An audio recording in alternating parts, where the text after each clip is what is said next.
예, 반갑습니다. 황금원국 대표 박진입니다. 반갑습니다. 멀리 오시느라고 애썼습니다. 오늘은 그 정월 대보름인데 제가 시간 없이 날짜를 이렇게 잡아가지고 송구스럽고 하여튼 좀 무대포는 앞으로는 잘 가는데 고압지질 충돌이 좀 많습니다. 그런데 시간이 가면 그것도 또 바로지겠죠. 저 휴대폰 속에 음력이 달력 속에 없어가지고 몰랐었던 거예요. 음력이 표기가 안 되니까. 그런데 지금 우리가 음력 정월 대보름 요 시기에 우리가 이제 밭작물 중에서 지금 우리가 여기 마늘을 한 포기 가져왔는데 이 마늘이 정도인 것 같으면 거의 코끼리 마늘 정도 수준은 컸거든요. 근데 이게 컸다고 해서 해가 된 게 하나도 없어요. 그러면 잎 길이가 짧다는 거는 비료를 충분하게 많이 먹고 있다 소리. 비료를 적게 먹으면 잎이 길어져, 늘어져 버려. 그 식물이 종과 행을 나눌 때 얘가 공격 의사가 없어요. 공격 의사가 상대를 죽이려는 공격 의사가 없는 거예요. 비분이 많으면 잎 속에 탄수화물이 많으면 일액도 뱉지 않을 뿐더러 공격 의사가 없어요. 공격 의사가 없는 식물들은 키를 안 키워요. 그럼 적정 이식값이 나와야 되겠죠. 그 비료량이 부족한 것들은 상대를 공격해서 죽여요. 그럼 우리가 비료를 적게 주면 식물은 공격을 해서 죽여요. 그래서 공격 무기로 쓴 게 일액이에요. 지금 우리가 지금 여기에서 오신 분이 마늘, 양파, 그 다음에 고추, 멜론, 여기 단가에 토마토에 또 키도 있고. 아니요, 그 과수는 두고 원예 작물만. 마늘, 양파는 지원성 작물이 돼가 요거는 가을에 심어서 여름에 끝이 나요. 그 다음에 고추나 메론 얘들은 고온성 작물이니까 이 계절 없이 자라는 거거든요. 그리고 얘네들도 우리가 돈을 더 들인 다음에 생산성을 돈을 더 발생시킬 수 있다면 얘네들은 재배를 봄, 여름, 가을 할 건데 왜 안 하냐면 얘가 저장력이 좋거든요. 지 스스로 저장이 되거든요. 그래서 그 계절에 맞게끔 재배에 제일 경제적이다. 그러나 한 놈을 크게 만들어야 돈이 된다는 거예요. 그럼 한 놈을 크려면 얼마의 비료를 먹어야 되냐 이거거든요. 잎으로 먹는 거는 소화되지 않는 질소분이고 그걸 소화를 잘 시키는 성분을 먹여야 영양제고, 그러면 우리는 뭘 먹느냐? 토양 속에 있는 무기물 원소를 먹는데 무기물 원소하고 경쟁하는 데 먹여야 돼. 토양 미생물이에요. 우리가 기술센터에 주는 미생물 뭐예요? 그러면 뭘 먹어요? 밥을. 질소를 먹어버려요. 기술센터에 주는 미생물이 뭘 먹어요? 질소로 밥이에요. 탄수화물이 밥이에요. 우리가 재배될 마늘, 고추가 먹어야 될 놈을 누가 먹어요? 미생물통이라고 먹고 있죠. 그래서 안 좋은 거예요. 그래서 미생물이 함부로 먹어버리면 우리 먹을 거죠. 우리가 돈벌이가 안 되는 거죠. 우리가 재배된 이 마늘이, 여기에 있는 이 마늘이 우리가 먹어야 될 걸 뭘 줬어요? 무기물과 유기물을 줬거든요. 마늘, 양파에 무기물, 유기물. 그러면 얘들이 비료량을 적정량을 어떻게 계산해내? 그 차이밖에 없습니다. 그 고추, 멜론, 토마토. 얘들이 기본적으로 한국에 이제 재배되어야 될 게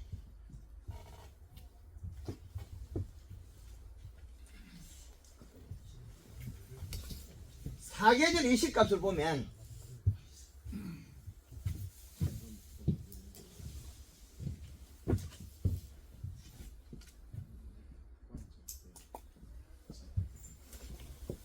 어, 1월 15일하고 7월 15일에 죽을 거고 10월 15일하고 4월 15일 이 계절이 축을 나눠놨어요. 한꺼번에 놓고해서.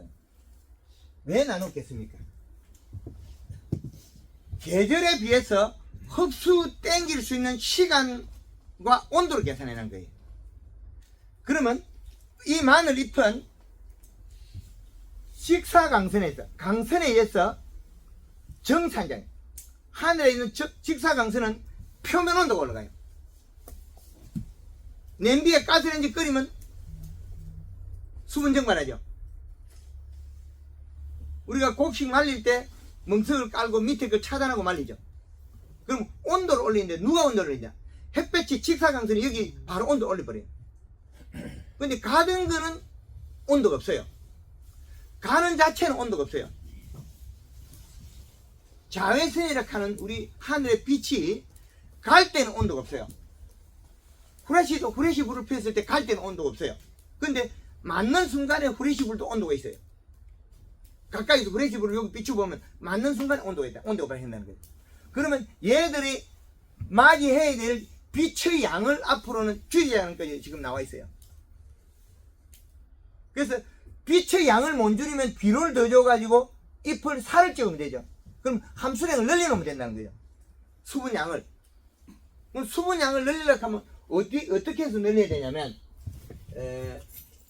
잎의 그 수분량은 설탕량에 해당한다. 설탕은 또 어디에 해당하냐면 설탕, 탄수화물 누가 만드냐? 이게 뭐 설탕까지 또 그렇죠, 그죠? 그냥 써입시다. 뭐 설탕이 제일 좋겠죠? 그냥 이거 뭐 이 말서나 저 말서나 똑같은 놈이니까. 그러면 설탕의 주재료는 뭐냐? 여기에서 설탕도 될 수 있고 탄수화물, 잎 속에나 뿌리, 식물 사체에 들어있는 탄수화물,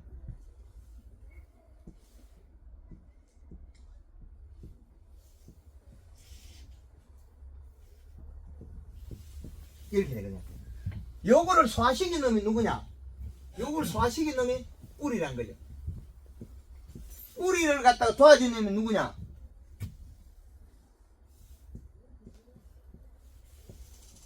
요렇게 됩니다. 요 미생물은 사람이 창자에 있는 거랑 이건 똑같은 거예요. 그러면 요 미생물이 소화시키면 뿌리로 갔을 때 요 질소분이 얘가 소화시키면 뭐 어떻게 되면 얘가 소화시키면 아미노산 단백질을 만들어요.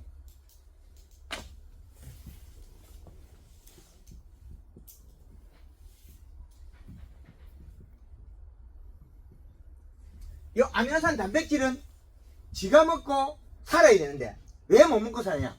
전날 만들어난 요 설탕물, 탄수화물이 많아야만이 먹는데 이 양이 적으면 어떻게 되겠습니까? 뱉어버려요. 뱉어내는 주 원인은 잎에서 뱉어내지 않으면 잎 당도가 떨어지면 여기 잎에 들어있는 설탕량이 이게 부족하면 부족 시에는 어떻게 되냐면 뿌리가 설사해요.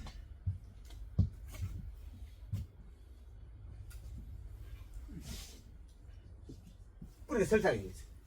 자, 그러면 멀쩡한 나무가 뿌리가 설사하면 어떻게 되겠습니까? 시들겠죠? 뿌리가 설사하면 시들어요. 그럼 뿌리가 설사하지 않게 해서 얘들은 어떻게 하겠습니까? 뱉어버려.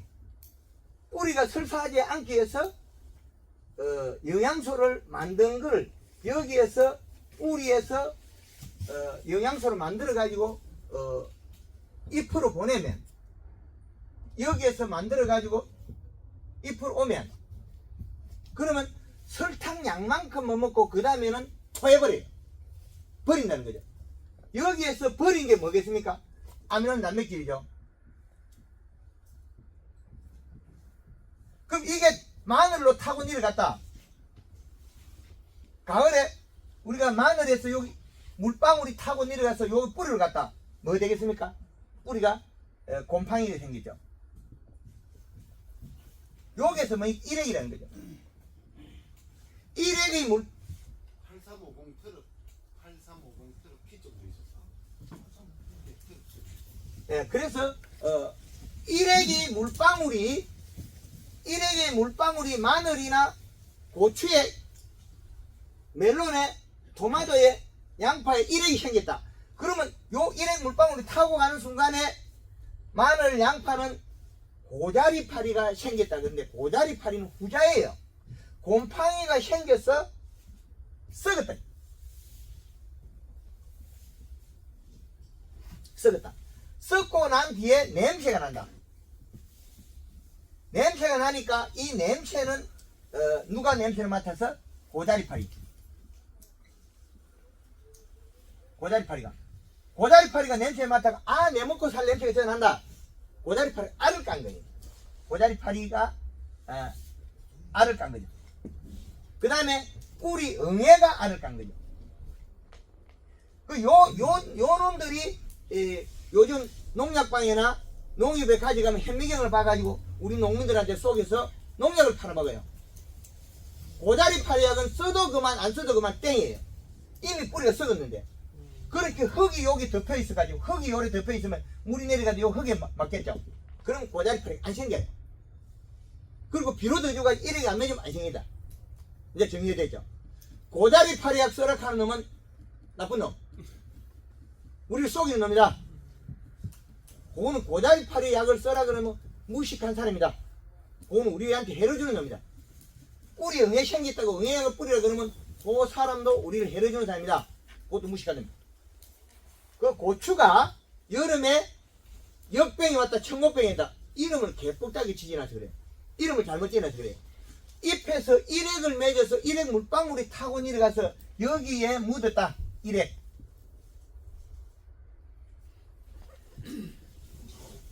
일액 물방울이 타고 내려가니까 고추 몸통에 묻어 있으니까 그 자리에 곰팡이가 썰어가지고 뭘 먹어요? 자기 몸통의 껍질 밑에 영양의 관을 먹어버려요. 거기 아미노산 단백질이 있으니까. 그래가지고 토마토가 시들어졌고 고추가 시들어졌고 메론이 죽는 거겠죠. 메론을 농사를 비료를 적게 주니까 어떻게 해? 이 파리가 노릇노릇하게 해가지고 아가 희발이 없고 흰가루병이 오겠죠. 메론이 흰가루병이 온 거 주 원인은 누구예요? 뿌리에 일은 잘했는데 뭐가 없어요? 질소분이 없는 거죠. 토양에 질소분이 없으니까 뿌리가 소화를 못 시킬 게 없는 거죠. 그럼 잎에서 영양이 가서 이 동작을 해야 되는데 잎의 동작 속에서 우리가 방금 말한 연면십이 여기 들어있어요. 연면십에 뭐가 항시 따라갑니까? 설탕이 따라가죠. 설탕의 역할이 뭡니까? 지금 먹은 양수 늘려준 거죠. 늘려준 거 뿌리 오는 걸 갖다가 토해내지 않게 한 거죠. 잎이 뿌리가 먹은 거 잎으로 가지고 토해버리면 어떻게 되겠습니까? 토해내는 순간에 질소분이 아미노 단백질을 만들어지는데 아미노 단백질은 누가 먹어? 곰팡이는 먹어 없어져요. 공용물이 되는 거죠. 그 비료를 전략하려면 비료를 더 줘서 일액이 안 맺을 만큼 비료 줘야만 비료가 전략이 되는 거죠. 근데 비료를 적게 줘가지고 농사를 짓다고 그럼 결국엔 누가 손해가? 우리가 손해가 있겠죠. 그래서 그 계절의 이식값이 여기다가 표에다가 집어연 거예요. 근데 그 계절의 이식값을 이 계절에다가 집어연 거죠, 제가. 그럼 고정화 시켜놓은 거죠, 매뉴얼을. 우리나라의 농업을 기준점을 잡아서 이 기준을 갖다가 틀을 해서 약간의 우리가 조절해서 써라. 이 규정이 없다 보니까 농업 농가에서는 피해가 일어나는 거예요. 인상가리가 과다돼서 또 주라 그러고 인상가리가 과다돼서 주지 마라. 제주도에 백합 농사 짓는데 4년 5년 동안 요소만 적어 농사를 지어요. 그리고 제주도의 밀감 하우스에 천평에 요소를 60% 줘가 살려줘요. 인상가리 가다 오입니다. 그래서 우리가 재배되는 작물들이 질소 함량의 기준값을 잡아주지요. 과거에는 1960년대 이전이나 그때는 우리가 인상가리가 전체가 부족했기 때문에 복합비를 주는 게 맞았는데 지금은 균형식이 돼요. 토양에 인상가리, 칼슘, 마그네슘, 플러스 전기 있으면 그 제품 안 써도 된다는 거죠.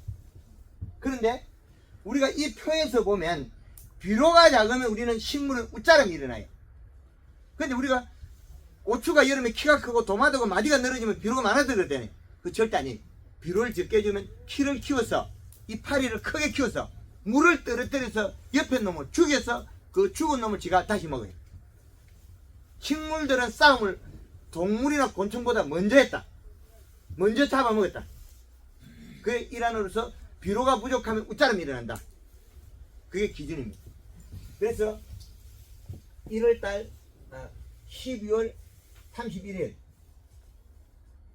6월 30일 3월 31일 9월 30일 여기에서 1월달 2월달 3월달 4월달 5월달 6월달 7월달 8월달 9월 10월달 11월달 자 1년 12달 수분은 토양 수분은 35에서 45%.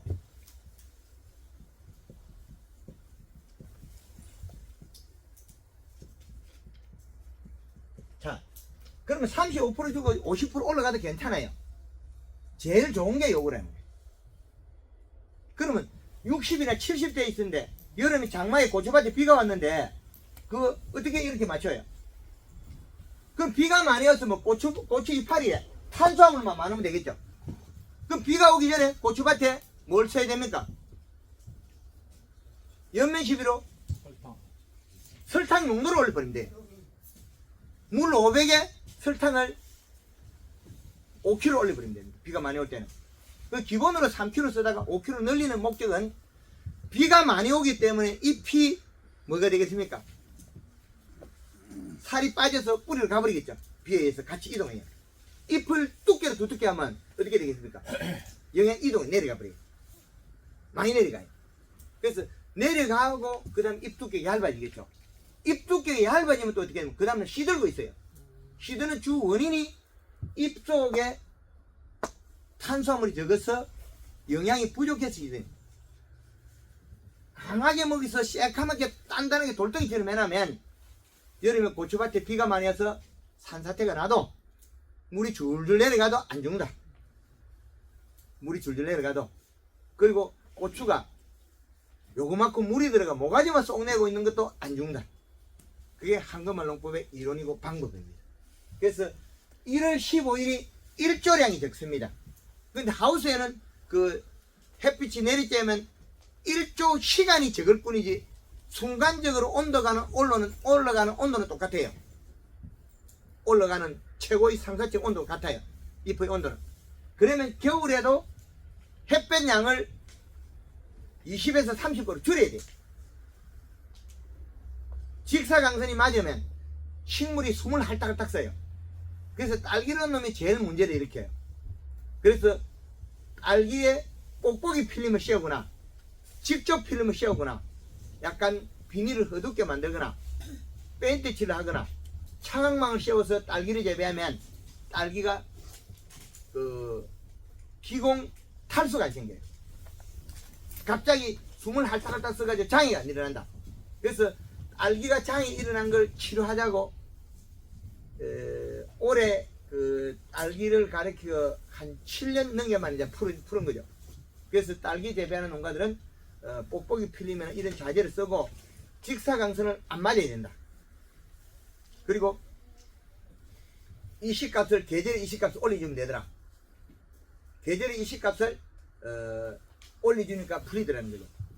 그래서 계절의 이식값은 1월 달에는 2.7 그러면 봄에는 하우스에서는 2.1 노지에서는 2.5 여름에는 1.8 그럼 여기에서 0.3을 빼갔으면 정확합니다.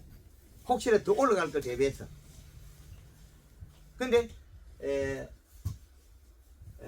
요소는 중성이 돼서 이식값이 잘 안 올라가요.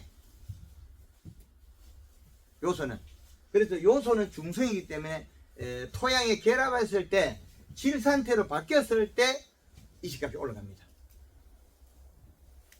요런 골자가 있어야 되고 비료를 적게 주면 키가 큰다. 식물은 비료가 적으면 웃자람이 생깁니다. 그래서 우리가 재배되는 작물들이 비료를 충분히 줘야 되는데 비료를 안 주면 웃자락이 벌어져요.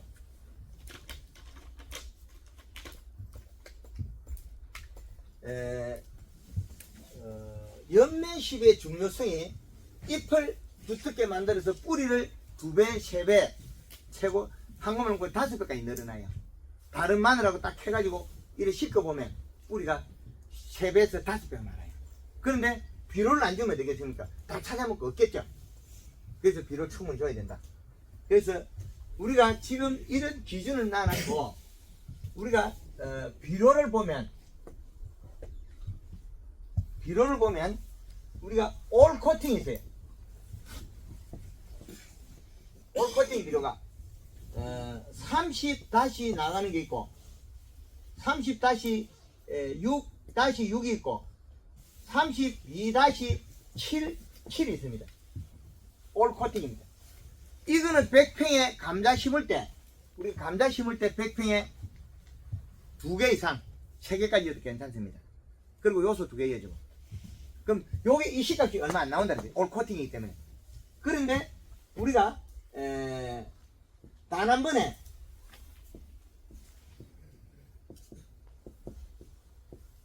올해가 요런 비료들은 질소 코팅이에요. 질소 코팅 비료예요. 그러면 요 비료들은 문제가 일어나는 게 인상가리가 코팅이 안 되어 있습니다. 이 시값이 올라가요. 그럼 얘네들 비료는 질소만 코팅이 되어 있기 때문에 이 시값이 얼마나 나냐면 0.2에서 0.3 정도 나오거든요. 그럼 얘들은 이 시값 더 낮게 나오겠죠. 요거는 측정을 안 해봤습니다. 이 비료는 지금 그 마늘 심으면서 그 영천에 조 회장님이 100평에 마늘에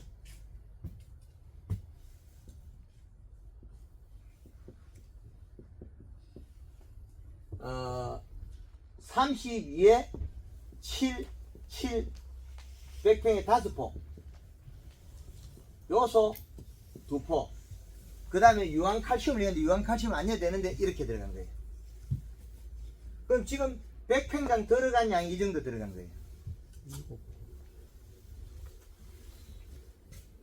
그런데 우리 김 의원님 그 전에 하셨을 때 우리가 22%짜리 있었잖아요. 22%짜리가 코팅이 인상가리가 코팅이 안 됐거든요. 그럼 그 인상가리 양이 늘어난 거죠. 그래서 지금 요렇게 썼을 때는 물론 이것도 양이 인상가리 늘어납니다. 그런데 질소량이 지속량이 늘어난 거죠. 그래서 요렇게 이거는 마늘을 밭에 심었거든요. 근데 논에 심으면 이게 유실이 안 되기 때문에 문제가 있을 수가 있어요. 이제 밭에 심은 거는 우리가 유실이 됩니다. 그 좀 없어져요. 그런데 논마늘 찰땅에 심으면 이게 유실이 안 됩니다. 마늘이. 그래서 지금 우리가 마늘 심는 거에서 요렇게 요것이 제일 좋다는 게 아니고 내 밭에 적용하는 범위를 찾아서 활용하라는 거죠. 창녕 지역에도 과거보다는 비료를 많이 쓰고 있습니다. 황금농구 대표가 계속 다니면서 비료 더 늘리라고 했거든요. 그래서 그 비료의 선택이 중요하다는 거죠. 선택이. 그 비료의 선택이라는 거는 그 종의 비료. 그리고 우리가 어떤 종을 택할 거냐는 거죠. 가을에 쓸 수 있는 거는 우리가 그 코팅되지 않은 비료는 0.8의 이시가 올라가요.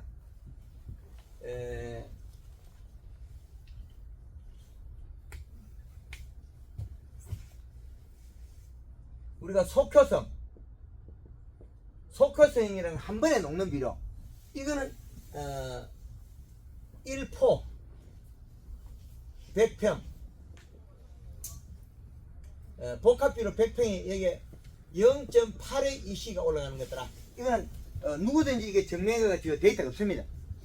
저 역시 이것도 찾아낼 때 전라도 영암에 고구마 밭에서 찾았거든요. 그것도 알 수는 없어요. 땅을 뒤집었기 때문에 주인을 못 만나서 땅을 전라도에서 고구마 밭에 어떻게 하냐면 몇 년 써먹다가 고구마 밭에 흙을 싹 긁고 땅에 묻어버리고 흙을 딱 깔아버리거든. 한 50cm를. 그 생땅의 비료량을 어떤 집에는 0.8이 나오고 어떤 집은 1.2가 나오더라는 거죠. 그럼 요 집에는 한 포를 연 거고 요 집에는 한 포 반을 였구나. 그 100평이 한 포였고 200평이 3포 연 그 차이죠. 그래서 찾아온 게 요겁니다. 이식값을. 그래서 이걸 적용해서 현장에 이 이식값에 대입하는 방법을 만들어낸 거죠.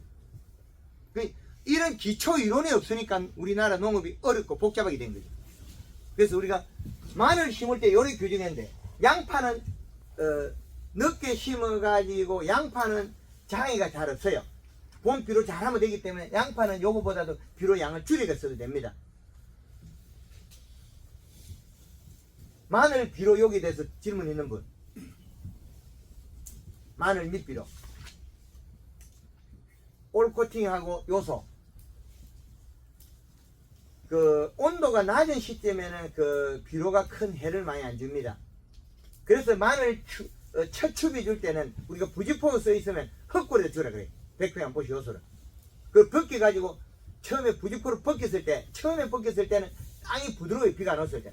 그때는 비가 많이 오면 100평 2개 줘도 괜찮아요. 2포를. 2포를 준다고 해가 되느냐? 해가 되지 않다는 거죠. 심지어 제가 제가 오늘 처음 와서 이렇게 강의를 듣는데 예. 용어 설명하는 데 있어가지고 되게 설탕량이 있고 설탕이라는 부분이 있는데 그걸 무엇을 하는지 제가 그걸 조금 이해가 안 돼가지고 예, 그거는 본인은 너무 초보기 때문에 집에 가서 유튜브 더 보이죠. 그 저지대를 갖다가 시간을 낭비할 수 없으니까 그건 좀 양해를 바랍니다. 그렇게 해주시고 그 다음에 이제 우리가 양파를 심을 때 얼마를 쓰면 적정 기준을 선을 그으면 좋겠냐? 양파를 마늘 심을 때와 양파 심을 때는 비료총이 달라요. 내는 같으면서 양을 줄여야 돼요. 양파는 뭐 그 양을 넣어도 이 양을 넣어도 관계는 없습니다. 양파 심는 데가 거의 더 건조한 데보다 물이 많은 데를 심더라고. 양파가 물기 많은 데도 안 심습니까? 땅이 질어도 심죠. 예. 그래서 그러면 점질 땅에는 비료량을 줄여야 되거든요. 그 양파는 마늘보다 비료를 좀 적게 써도 괜찮아요. 그래서 양파는 우리가 그 100평 기념 올 코팅을 한 4포 이하. 그 다음에 가을에 심을 때 요소는 한 2포까지 줘도 되겠다. 그러면 100평에 6개 들어가죠. 그럼 6개 들어갔을 때 질소 함량이 계산되거든요. 그래서 질소 함량에 따라서 생산량이 비례하더라. 질소 함량에 따라서 그렇게 계산하면 되고, 우리가 고추를 심고 메론을 심고 토마토를 심지 않습니까? 이게 다 토경이라는 거죠. 그죠? 토경일 때 우리가 봄에 고추를 심는다.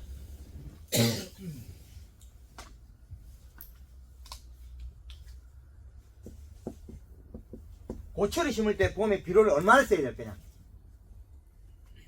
봄 고추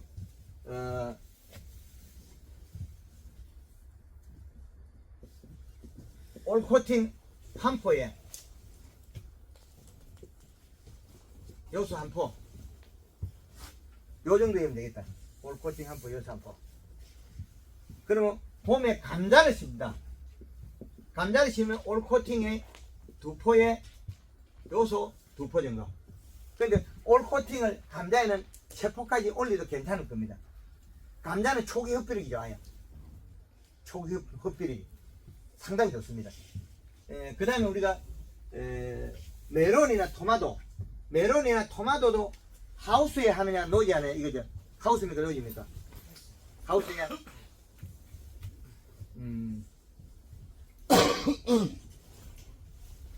얘들은 비료 많이 먹는 종이거든요. 올 코팅 얘들은 토마토도 많이 먹고요.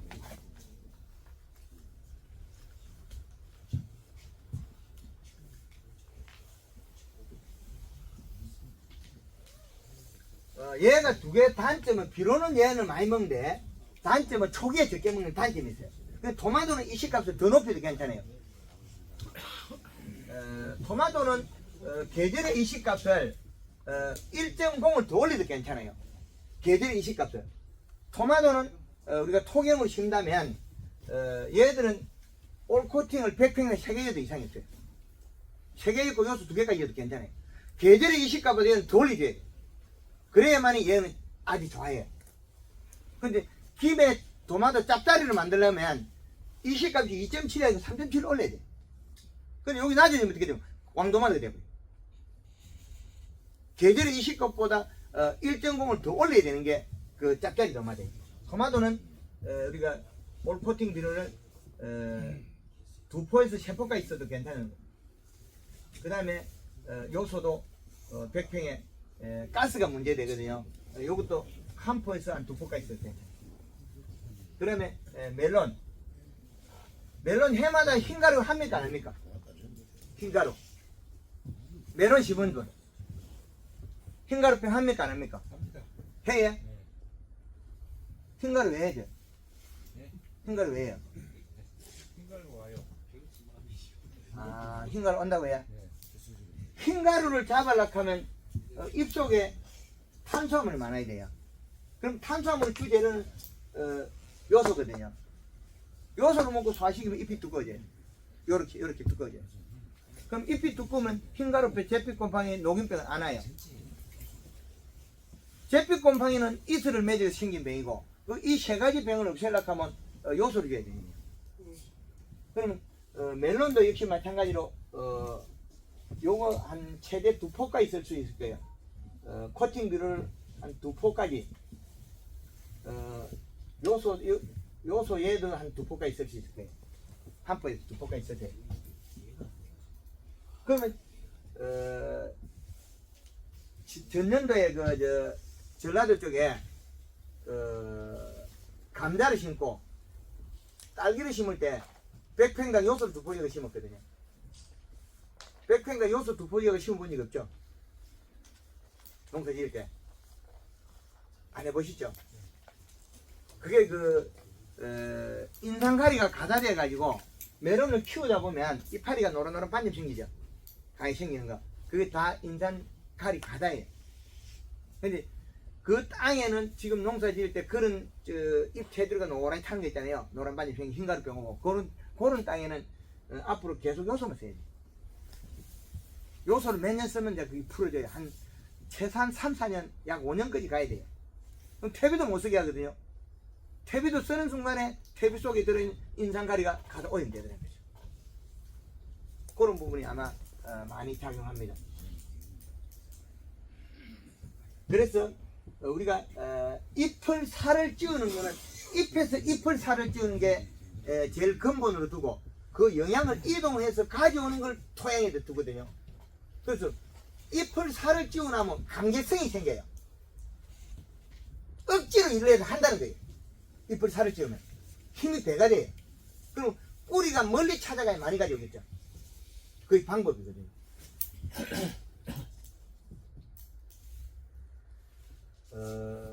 지금 여기까지 하고 우리 의령에서 오신 김의원님 마늘 가져오셨는데 잠깐 사례를 듣고 한 것만 놓고 사례를 듣고 다시 진행하겠습니다.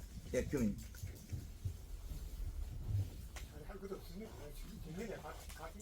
한번 와보세요. 올해 비료 몇 개 들어갔는지 하고 한번 해보세요. 작년보다 지금 빨라요. 작년보다 커. 마늘이 훨씬 커.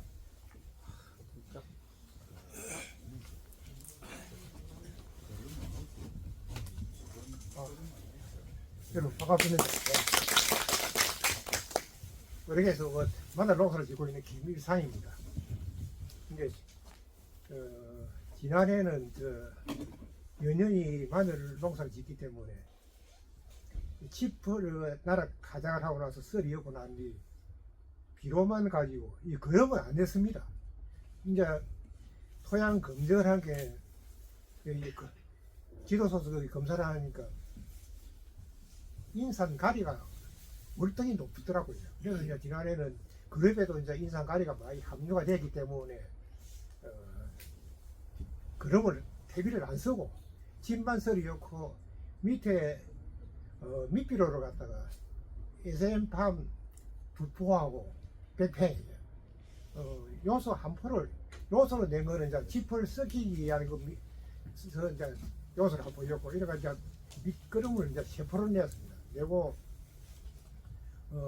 10월 5일날 파종을 했고 그러고 나서 가을 추비를 갖다가 900평 한 단지인데 한 번에 그 요소 5포씩 두 차례로 보름 간격을 해가지고 두 차례 작년 가을에 추비를 냈습니다. 내고 이제 설 쉬고 나서 이제 작년 12월 15일 날 부직포로 이제 오늘 했는데 올 부직포를 하고 나서 이제 추비를 주려고 하기에는 놀고 라인을 줄 수가 없어요. 그러니까 박 대표님이 놀고래 줘도 안에 다 흡수를 하기 때문에 놀고래 내야 된다 그래서 900평에 1월 30일 날 요소 10포를 냈습니다. 그러니까 한 포로 그 짊어지고 갔다 오면은 두 올 사이에 뭐 한 포가 다 없어집니다. 그러니까 10포를 내고 또 다시 이제 2월 18일 날 비 온다고 그래서 17일 날 그 부직포를 뺏겼습니다.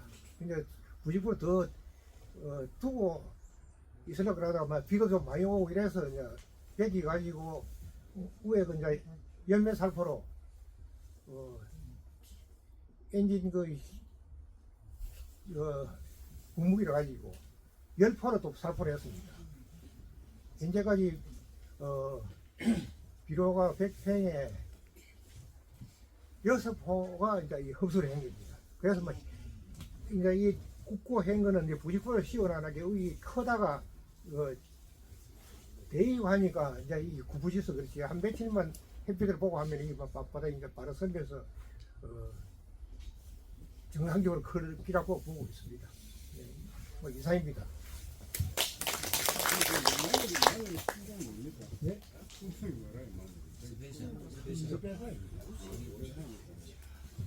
예, 하여튼 우리 김 의원님 하여튼 마늘에 상당히 열정을 가지시고 이래 해주신 데서 감사의 박수를 한번 부탁드립니다.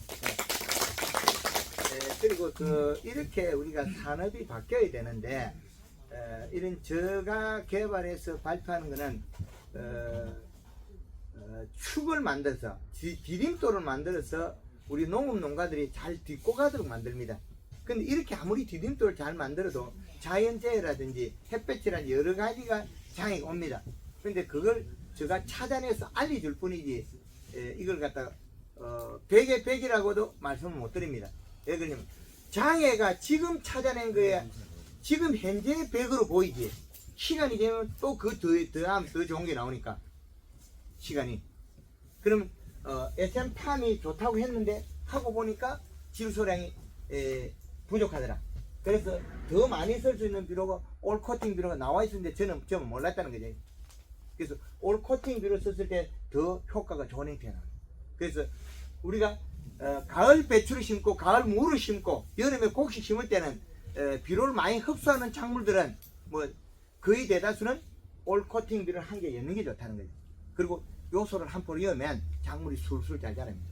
그래서 지금 이 마늘을 보면 얼마나 정성을 쏟았는지 이 마늘이 살이 쪄가지고 키가 안 커요. 환경이 좋고 살이 찌면 식물은 키를 별로 안 키워요. 똥똥하게 커도 영양 이동간이 짧아요.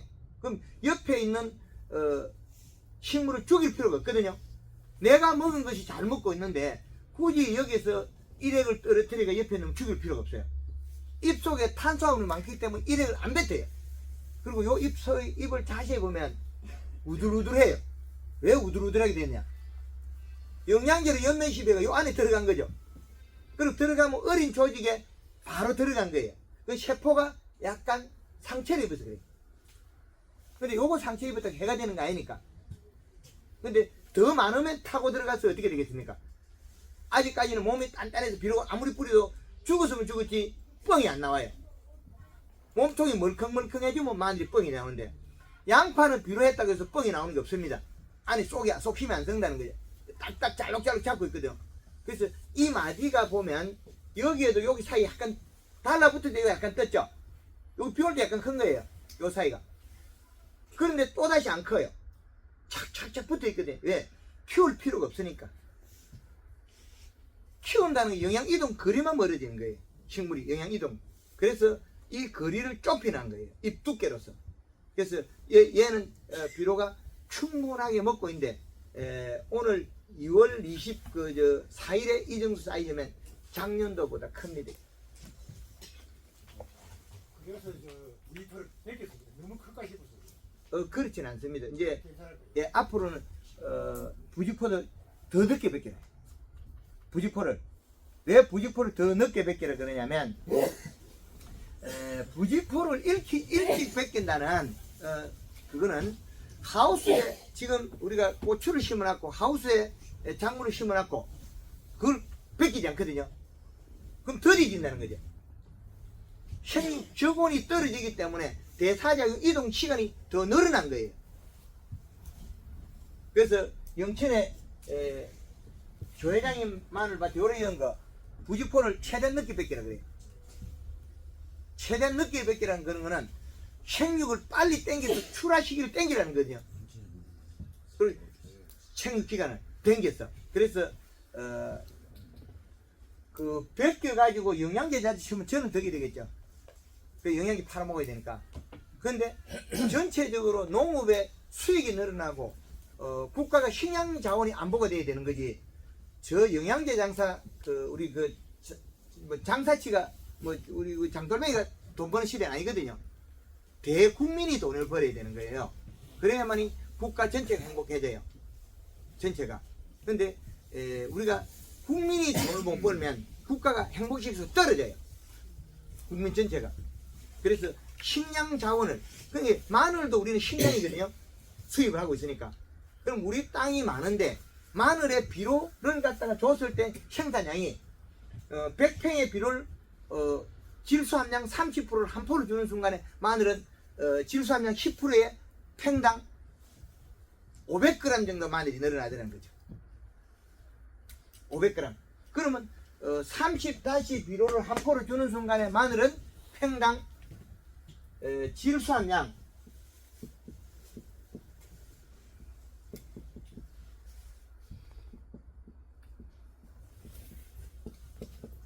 1%는 마늘이 팽당 1.5kg 1.5kg면 그 마늘이 150kg 늘어나죠. 100평에다가 한 포를 뿌렸으니까 마늘은 150kg가 늘어나더라는 거죠. 양파는 800kg가 늘어나더라는 거죠. 감자는 350kg가 늘어나더라는 거죠. 이거 근사치입니다. 그래서 이렇게 비료에 대한 소화시킬 수 있는 조건을 만들어주는 게 연면식을 도와주는 거죠. 최대한 그 시절 타이밍 맞춰야 되는데, 그런데 황금알 농법으로 연면식이 하지 않은 식물들은 마늘을 뽑으면 뿌리가 없어요. 그러니까 이 씨를 척정하면 안 먹어요. 그대로 있어요. 연면식에서 뿌리가 활성화 대사량이 빠르니까 비료를 엄청 먹어야 되니까. 부직포를 씌우기 전에 연면 살포를 갖다 세차했습니다. 그린 부분에 칼라 한번 하고 나서 부직포를 씌우고, 그리고 18일날 부직포를 뺏기고 나서 바로 저기 또 그린을 또 한번 쳤습니다. 그렇죠. 그러니까 이게 대사적인 힘이 하나도 안 딸리는 거예요. 마늘이. 그러면 우리가 이런 작물을 재배하는데 작물의 성장의 동력의 힘은 잎과 뿌리인데 거기에서 장애해주는 놈은 햇볕이에요. 햇빛이 좋은 점도 있고 단점이 있어요. 그럼 질소가 충분했을 때는 잎에 함수량이 많고 잎이 진녹이 되니까 소화를 시키기가 좋은 역할을 합니다. 뿌리에 비료를 더 가져오는데. 근데 비료가 부족하면 어떻게 돼요? 열받아가지고 뿌리가 죽어요. 그래서 하우스에 지금 겨울에 창문 돌리시고 빛을 줄이고 있어요. 햇볕을 더 보여주는 게 덕이냐? 손해가 들어요, 도리어. 그래서 우리나라에 농약을 제일 많이 치는 게 뭐겠습니까? 인삼, 강원도에 있는 여름 고냉지 배추 농약 범벅이라고 있어요. 왜 농약을 범벅했냐? 뿌리에 비료가 적으니까 일액이 맺은 거죠. 잎이 진녹색이면 뿌리에 먹은 걸 소화시키기가 안 나와요. 그 이슬방울이 나오니까 배추 물방울이 타고 배추가 썩겠죠. 인삼에 이슬 맺으면 인삼이 타고 인삼이 썩겠죠. 농약을 치면 농약을 치가 치료가 안 돼요. 고자리파리 농약 필요 없어요. 안 돼요. 마늘에 고자리파리 약 치료 안 됩니다. 근데 마늘 심고 나서 요소 비료를 100평당 10kg 마늘 심고 나서 충청도에 있는 생강 심고 나서 생강 올라올 때 다 돼서 100평당 요소 10kg. 그럼 이 파리가 나왔을 때 진녹색으로 되면 이 파리에 일액이 안 나와요. 물방울이 배고파서 눈물 안 흘리는 거예요. 그러면 병이 안 생겨요. 우리가 심은 봄에 심은 고구마 호박고구마 심어놓으면 병이 들어요. 왜 들겠습니까? 이 팔이 일액이 맺어 썩은 거예요. 그래서 호박고구마는 심을 때 요소를 많이 심어야 돼요. 그리고 심자마자 연면심이 타지고 잎을 새까맣게 만들어야 돼요. 그러면 호박고구마가 뭐 쪼개병이니 썩은 병이니 그거 다 그냥 뻥이에요. 그 병이 생긴 원인을 파악하는 기술을 계속 보고해야 돼요. 그래서 병 중에서는 잿빛곰팡이, 이 잿빛곰팡이는 일액이다. 그러면 녹균병은 잎 두께가 얇아서 가위가 많아서 그렇다. 그럼 흰가루병은 질소 부족이에요. 입맛 두꺼우면 흰가루병 안 와요. 요소 주면 흰가루병 안 온다는 거죠. 그래서 메론 심을 때 비료만 더 넣으면 된다는 거죠. 아무 병이 안 와요. 근데 병을 만드는 거죠. 그래서 메론에 요소를 많이 주면 여름에 한 대에 아무 이상 없습니다. 창황만 35% 덮고 지금 가서 덮으면 됩니다. 메론에 지금 가서 창황만 덮으면 돼요. 그럼 창황만 언제 벗겨야 되냐? 하우스 뜯을 때 벗기고 그 전에 벗기지 마세요. 벗기는 순간에 식물이 창이가 되더라. 왜? 직사광선 양이 많아서 그렇다는 거죠. 그럼 직사광선 양이 작으면 여기에 보면 겨울에 이시값 높이 있잖아요. 그 직사광선을 때리는 것 같으면 이파리가 숨을 탁탁 써버려. 너무 빨리 써버려. 이렇게. 그리고 우리가 연세가 좀 있는 분하고 젊은 애들 21살 일을 시켜보면 어떻게 해요? 순간적으로는 연세가 있는 분이 일을 적게 해요. 근데 하루 종일 누가 많이 합니까? 연세가 있는 분이 일을 많이 하거든요. 효율이 높다는 거죠. 그거 마찬가지로 햇빛을 바로 받아서 식물이 순간적으로 오전 10시까지 일을 많이 해요. 근데 하루 종일 계산하면 그 일을 더 적게 해요. 그 광량이 많아서 수분이 공급이 안 된다는 거죠. 수분 할딱할딱씩 장이 일어나.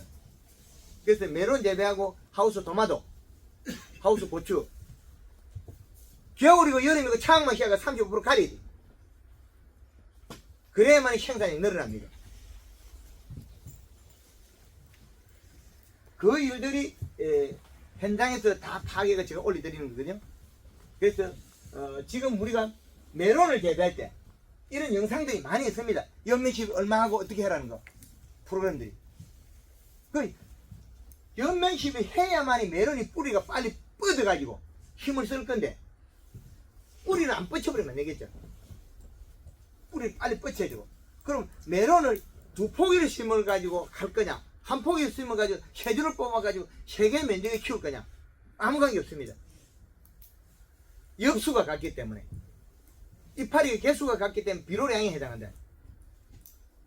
지금 이제 수박 심는 분들은 이제는 우리가 수박 심어가지고 우리 경상도 아래쪽에는 수박을 갖다 하우스 심으면 덩굴 2개 뽑아가 1개 달거든요. 중부 이북지에 보면 3개 달아가지고 1개 달아요. 근데 또 공이 흰가루병이 오고 있어요. 그래서 지금은 이제 어떻게 하냐면 수박을 2가닥 뽑아가 2덩이 달아라. 2개 뽑아가 2개 달아라. 잎 두께에 비례하거든요. 이파리 두께. 그럼 질소라고 계속 보충하면 크는 양은 똑같아요. 차이가 없습니다. 그래서 잎에 살이 빠지고 오는 게 조금 있긴 있어요. 이쪽에 이파리가 이리 살이 빠지고 오는 거 있어요. 그런데 본엽을 잎을 두껍게 넣으면 생산량이 동일하다는 거죠. 그래서 마늘 추비는 언제까지 해야 되느냐? 마늘 추비는 이놈이 마늘이 커가지고 몸통이 멀컹멀컹해지면 잎 사이에 들어간 비료가 몸 안으로 빼 들어가면 밑에 있는 인펜이 만들어질 때 안 만들어지고 뻥이 돼버려. 알이 없어져요. 그래서 몸이 멀렁멀렁 할 때는 비료를 주고, 비료 주기 전에는 쿨러 돌리고 녹여야 되고, 요소를 줄 때 알갱이는 작은 걸 써야 돼요. 굵은 거 쓰면 더디 녹잖아요. 그렇죠. 알갱이를 작은 걸 쓰고 비가 충분히 올 때 비료 뿌려야 돼요. 그리고 마늘이 더 커가지고 비료를 못 할 때는 흙골에다 비료를 줘야 되고. 지금 집에 가시거들랑 부직포로 더 큰 놈을 하나 다 씌워 있어. 비료 충분히 줬으니까. 생육을 땡겨야 되거든요. 지금 봄에 감자밭에 비닐이 공짜로, 부직포 공짜로 씌워주면 좋다고 절로 해요. 근데 내가 돈이 아까워서 안 할 뿐이죠. 근데 우리는 왜 마늘을 갖다가 옷을 벗기가 그냥 지금 노출시키냐고요. 이 마늘 어디서 왔죠? 경주 안강이. 안강에. 예. 그럼 얘하고 차이는 어떻습니까? 저는 부직포도 안 덮었고 예. 그냥 희망이 어떤 게 있어 보입니까? 희망이 어디로 바뀝니까? 요거 비료 몇 번 묻습니까? 기비 100평에. 100평에 한 포였고요. 예. 그름을 6톤짜리 퇴비 살포에 3번 3차. 예. 퇴비 이야기 해드릴까요? 퇴비가 100평당 마늘이 50kg밖에 안 늘어요. 아니, 그게 5kg밖에 안 늘어요. 퇴비를 아무리 많이 해도 1kg 이상 잘 안 늘어나요. 그 요소 한 포보다 훨씬 못해요. 요소 반포 정도밖에 역할을 못해요. 해보니까. 물론 좋은 점도 다른 면이 물론 있겠지만요. 그 이시 측정기로 측정 안 되는 무기무원소도 많이 있어요. 그렇지만 퇴비였다고 창녕지방에 그렇게 돌아다니면서 이시 측정해도 결국엔 그 양이 팽당 500g 500g이라는 양은 그 요소 100팽당 질소함량 10%니까 요소 3분의 1포밖에 안 되거든. 3분의 1포 그 양밖에 해당 안 돼요. 그래서 생산량이 늘어난 것을 어디에 있는 질소의 힘이지 그걸로 가는 힘이 딸리더라 안 되더라는 거지. 그래서 지금부터 얘를 차올리려면 요 놈도 지금 부직포를 씨앗을 하는데 요 놈도 부직포를 씨앗하면 더 좋아요. 비료를 주고 녹고 난 다음에 그러면 안 늦어요. 쭉 키워도 괜찮아요. 근데 흙골에도 비료를 주고 최대한 이시가 끌어올려야 되겠죠. 지금은 이제 오래가라 이런 비료 쓸 필요 없거든요. 그 속효성 요소를 써야 돼요. 근데 요소도 지금 일찍 주는 것은 알이 큰 거 써도 되는데 아직까지는 비료가 이렇게 들고 나와요. 안으로 못 들어가니까 마늘 이파리가 좀 꼬실러져도 들고 나옵니다. 말라서. 그 나오는데 좀 더 커버리가 이게 3월 중순가면 물컹물컹해지는 경우가 있어요. 그러면 비료가 몸으로 떼이 들어가요. 그 마늘만 일어나는 게 뻥이. 다른 종자에서는 그런 게 없어요. 근데 마늘은 지금도 90% 다시 깨우라는데 지금 그럼 예고 온도가 몇 도 정도 돼서 뺏깁니까? 그 온도 많이 안 올라가면 지온이 낮기 때문에 그 최대한 키워가지고 내가 버거울 때 뺏겨야 되는데 마디가 늘어지거나 아침에 갔을 때 이 끝에 물방울 맺히면 빨리 뺏기가 비료 줘야 돼. 비료가 부족해가 여기 새카맣게 진해가지고 안 늘어지면 지금 비료 먹는 게 충분하다는 거예요. 마디가 늘어지는 게 비료가 부족해요. 농 같은 게 흙골이 줘도 빼이 들어갑니다. 왜? 이게 비닐이 이걸 쓰고 있으면 수분 정말이 많거든요. 대사적인 힘시해요. 그러면 요 이파리에서 뭐 하겠습니까? 수분을 정발시키잖아요. 그러면 흙골에 있는 거 자꾸 수분을 땡겨 먹어요. 그 비료가 들어와요. 그래서 창녕에서 박근성 회장님이 황금을 홍보 하자마자 몇 년당은 2,400평 심어가지고 12마디 해마다 농협에서 7, 8점만 찾아오더라고. 와 그렇게 잘하냐 그렇게 황금알 농부 하고 마늘 수확 시기를 마을에 용역 회사가 있어요. 마늘 캐는 날짜를 안 받아. 마을에서 날짜 다 받고 나면 용역 회사에 가가지고 우리 집에 거는 이틀에서 4일 전에 우리 거 캐고 가래. 이틀에서 3일 전에 우리 마늘 캐고 가라. 이 한마디. 그러니까 해마디 실패가 없었어요. 작년에 마늘이 다 버려졌죠. 물속에서. 비가 많이 와가. 어떻게 되냐. 캐기는 제일 먼저 캤는데 일주일 비를 맞았거든요. 비를 맞아가 껍질이 좀 까지고 안 속 껍질이 남았는데 흡칠갑을 해가지고 말리가지고 농협에 수매하러 가니까 농협의 그 담당자 경험을 해가지고 한꺼번에 농구에 걸 캔슬을 했어요. 이거 못 받는다. 그 사유서 써달라. 그래서 위약금을 안 묻겠죠. 그러고 나서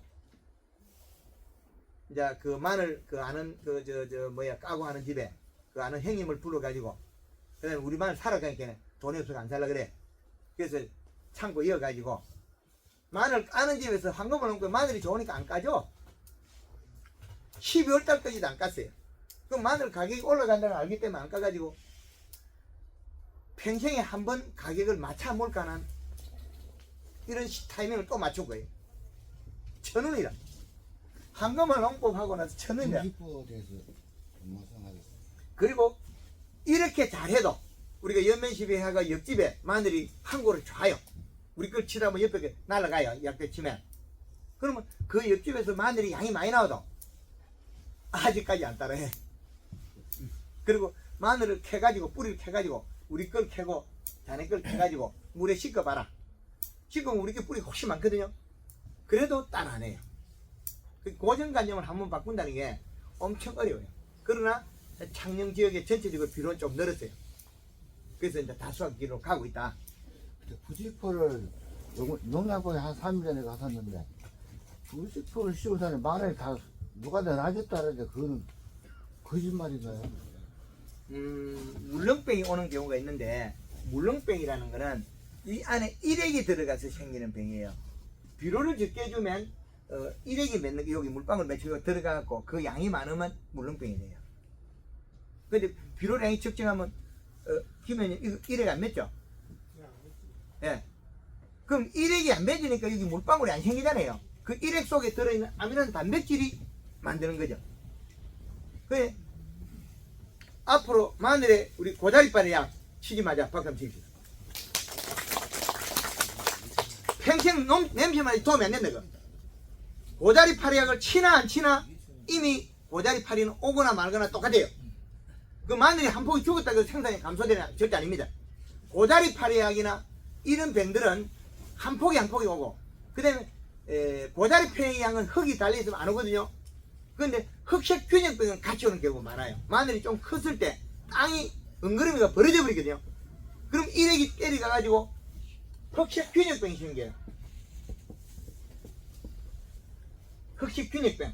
그런데 일액이 타고 내려가서 아미노산 단백질에 의해서 병이 흑색균형병 자체가 생겨서 마늘을 먹는 거거든요. 그럼 그것 또한 비료로 가지고 병을 막을 수 있다는 거죠. 요 이파리 일액 맺으면 비료 더 주면 되고 일액 맺으면 빨리 연면시비 해가지고 잎을 살을 찌워주면 되니까. 그리고 마늘을 부직포는 최대한 오래 뒀다가 벗겨라. 그러면 생육을 땡기는 거죠. 그럼 다수확의 목표가 되고 수확 시기를 빨리 팔아라. 마늘을 빨리 팔아먹어야 됩니다. 그 올해 같은 경우는 마늘이 재고량이 적기 때문에 최대한 빨리 판매하시면 좋을 겁니다.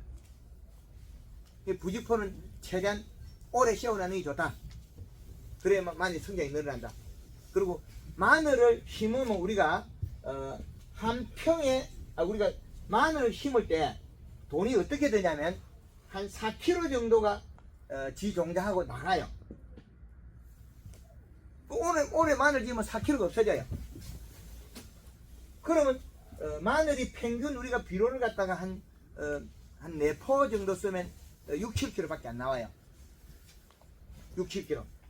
그러면 6, 7kg 나오면 4kg 빼고 나면 7kg 나오면 3kg 밖에 안 남거든요. 3kg 3천 하면 3, 3은 9, 9천이 남아요. 그런데 우리가 요게 10kg가 나오면 6kg가 나와요. 6kg 곱하기 3천은 38. 18,000의 이윤이 돼요. 그래서 이 계산을 잘 하셔야 돼요. 근데 마늘을 1kg 늘리면 돈이 배가 늘어나는 쪽으로 바뀌어요. 그 요소 한 포는 마늘이 150kg 늘어난다는 거. 그럼 요소 비료 한 포 뿌리면 10포 뿌리면 어떻게 됩니까? 로또 복권 쪼개는 거 하나 맞은 거 돼요. 10포 뿌리면 그 평균만 약 45만원인데 한 40만원 보고 10포 뿌리면 400이 나와요. 돈이 400만원. 그래서 이런 수치를 계산해낸 방법이 한국말 농법이거든요. 그래서 연매 시기는 며칠만 먹는 거냐면 빠르게는 비가 오면 그냥 끝이에요. 한 방에 다 없어져요. 그러면 비가 안 오면 맑은 날에 연매심이 한 7일 정도 가요. 믿을 수는 없어요. 이것도 얼마나 빨리 먹냐에 따라서. 그럼 공기에 우리 잎 두께가 얇으면 오늘 치고 나도 한 3일 있다 다시 치고 이파리 까맣게 안 해주면 이 이파리 이래 맺고 병을 생겨요. 그러면 식물이 먹고 배가 고파서 눈물을 흘리는 순간에 그 눈물 속에 들어있는 아미노산 단백질은 분명히 병을 일으킨다. 그건 거지 안 가요. 우리나라에 대표적으로 사과나무의 화상병이라 이름 지어가지고 국가가 경제적 손실을 많이 일으키는데 그거는 무지한 놈 때문에 그래요. 비료를 워낙 안 주는 게 이파리 일액이 맺어가 가정이 한가지 말라 죽었거든요.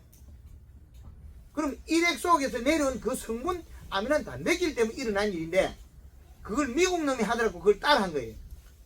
저가 머리 굴러보니까 안 되거든. 그 단순한 문제를 잘못하고 행위하고 있어요. 지금 화상병 약을 정부에서 무상으로 무작위에 주고 있는데 그럼 기술센터에 미생물을 만들어주는 거 농민들 망하게 하는 건데 그건 또 그냥 있어요. 미생물은 퇴비에 줘야 되는 퇴비를 발효시킬 때 완전히 발효시켜야 밭에 가야만이 토양에 있는 질소를 안 먹거든요.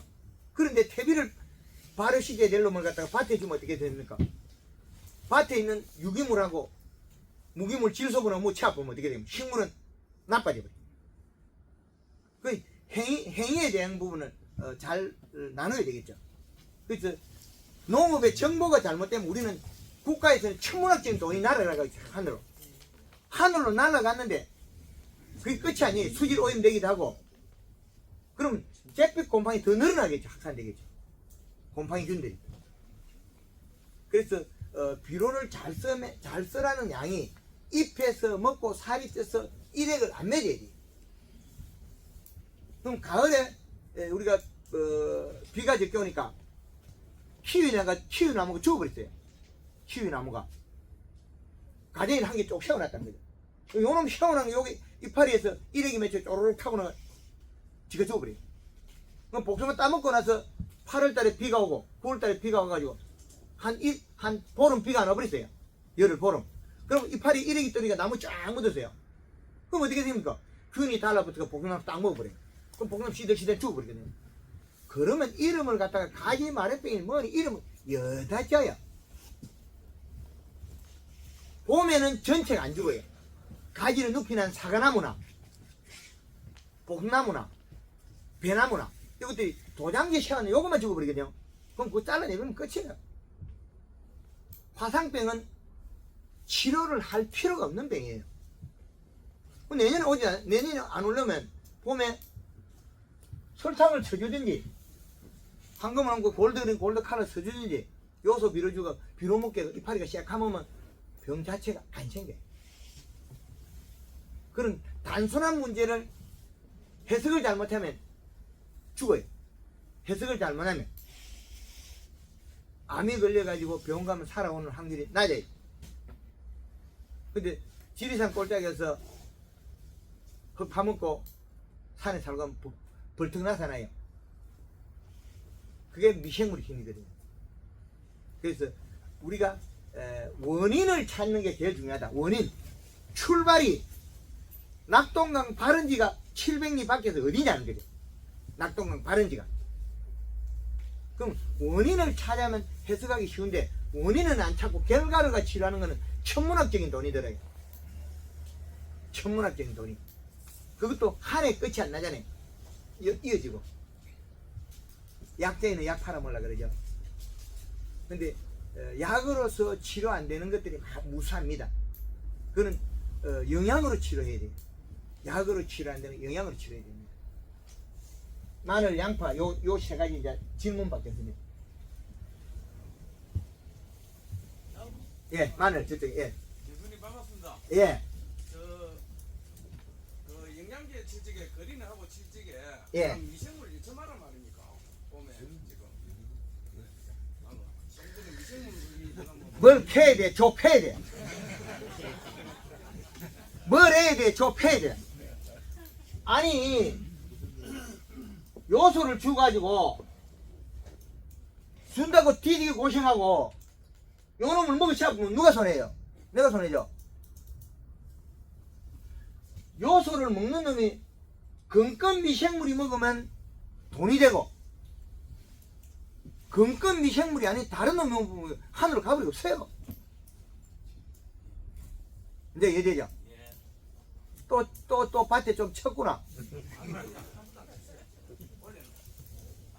하우스 겨울 고추밭에 가보면 미생물을 갖다 이어가지고 기술센터에 갖다 이어가지고 고추 노란하게 만들어놨고 그래놓고 고추 안 나온다 그러고 미생물 한번 주고 나면 그 미생물이 먹으면 질소량만큼 보충한 시간이 많이 걸려요. 그리고 몸에 전체 살이 빠져버렸기 때문에 더 시간이 많이 걸리고. 대표님 1억이 나올 때는 필터를 비료를 조정하면 됩니까? 연면십이 체크해요. 치고 그렇지. 연면십이 해서 잎을 두껍게 만들어가 뿌리를 뻗치면서 그 뿌리도 같이 들어가요. 1억 그렇죠. 나올 때는요. 예. 1액이 나오면 1차적으로 치료는 잎을 해줘야 돼요. 잎을 살을 쪄줘. 예. 저는 기비하고 예. 추비하고 예. 100평당 우리 통상적으로 뭐 데이터가 나오는데 몇 프로 유튜브에는 보기는 뭐 10%까지 가능하다 이라던데 그 지금 들어간 게 여기 올 코팅 비료가 그 마늘에 그 영천에서 밭에 심은 게 5포, 요소 2포, 7포죠.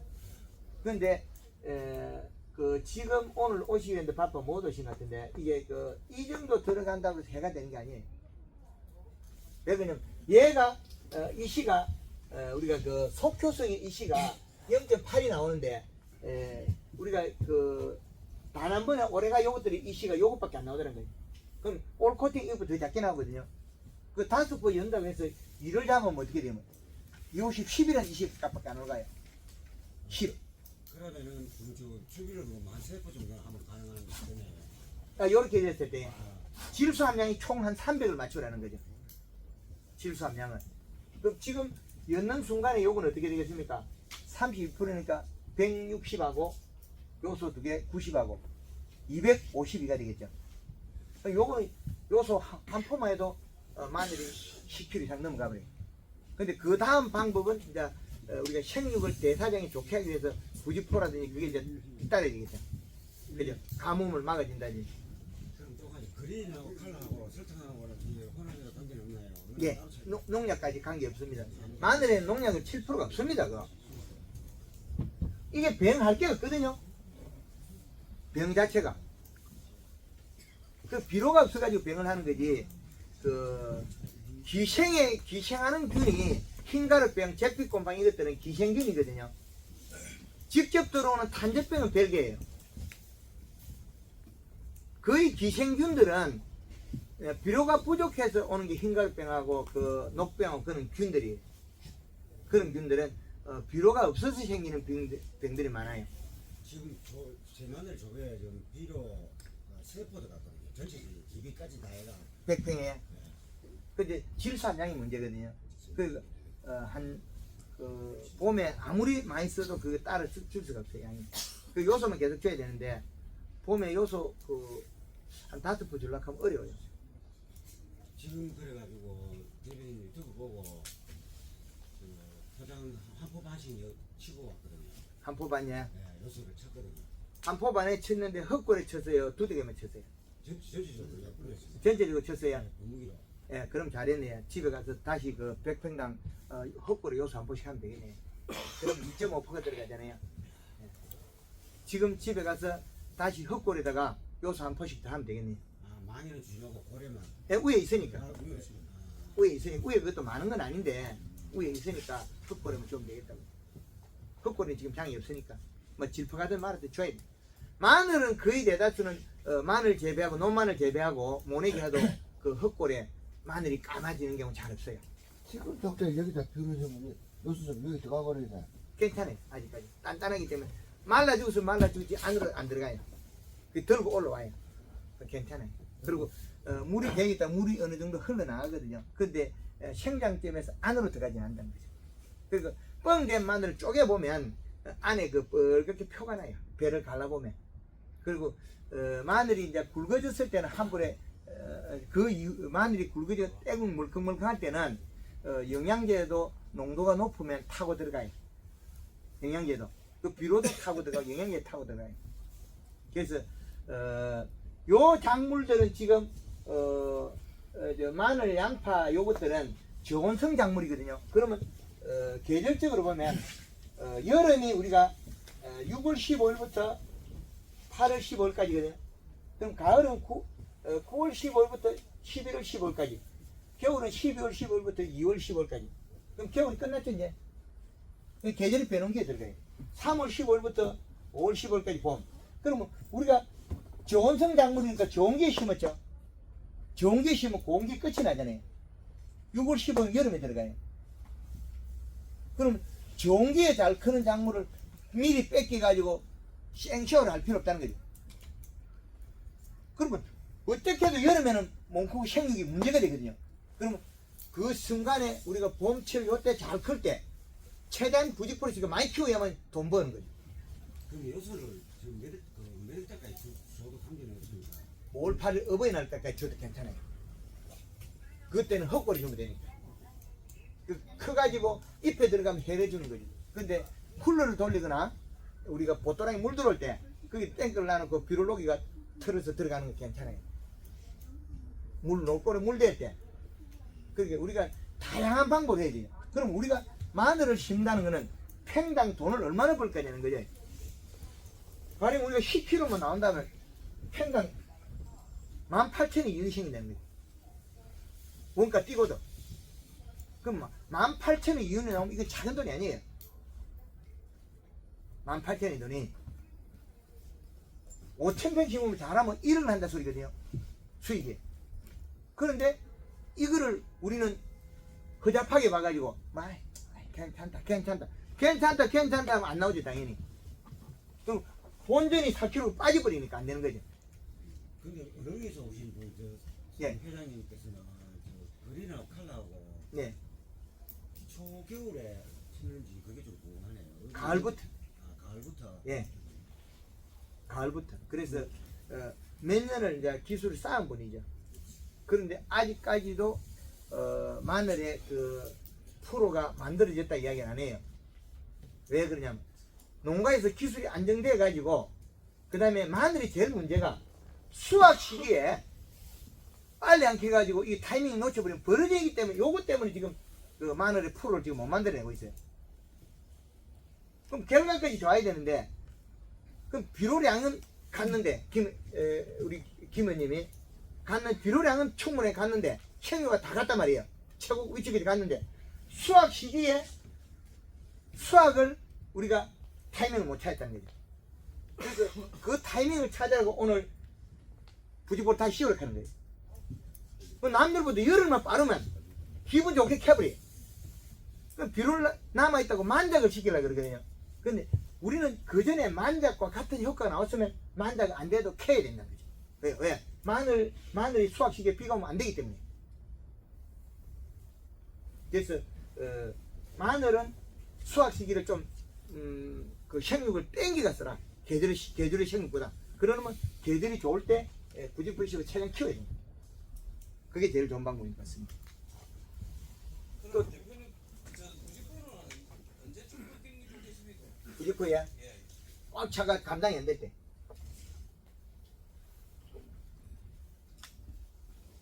마늘이 너무 많이 커가지고 마늘 안에 너무 많이 커 꽉 차가지고 감당이 안 될 때.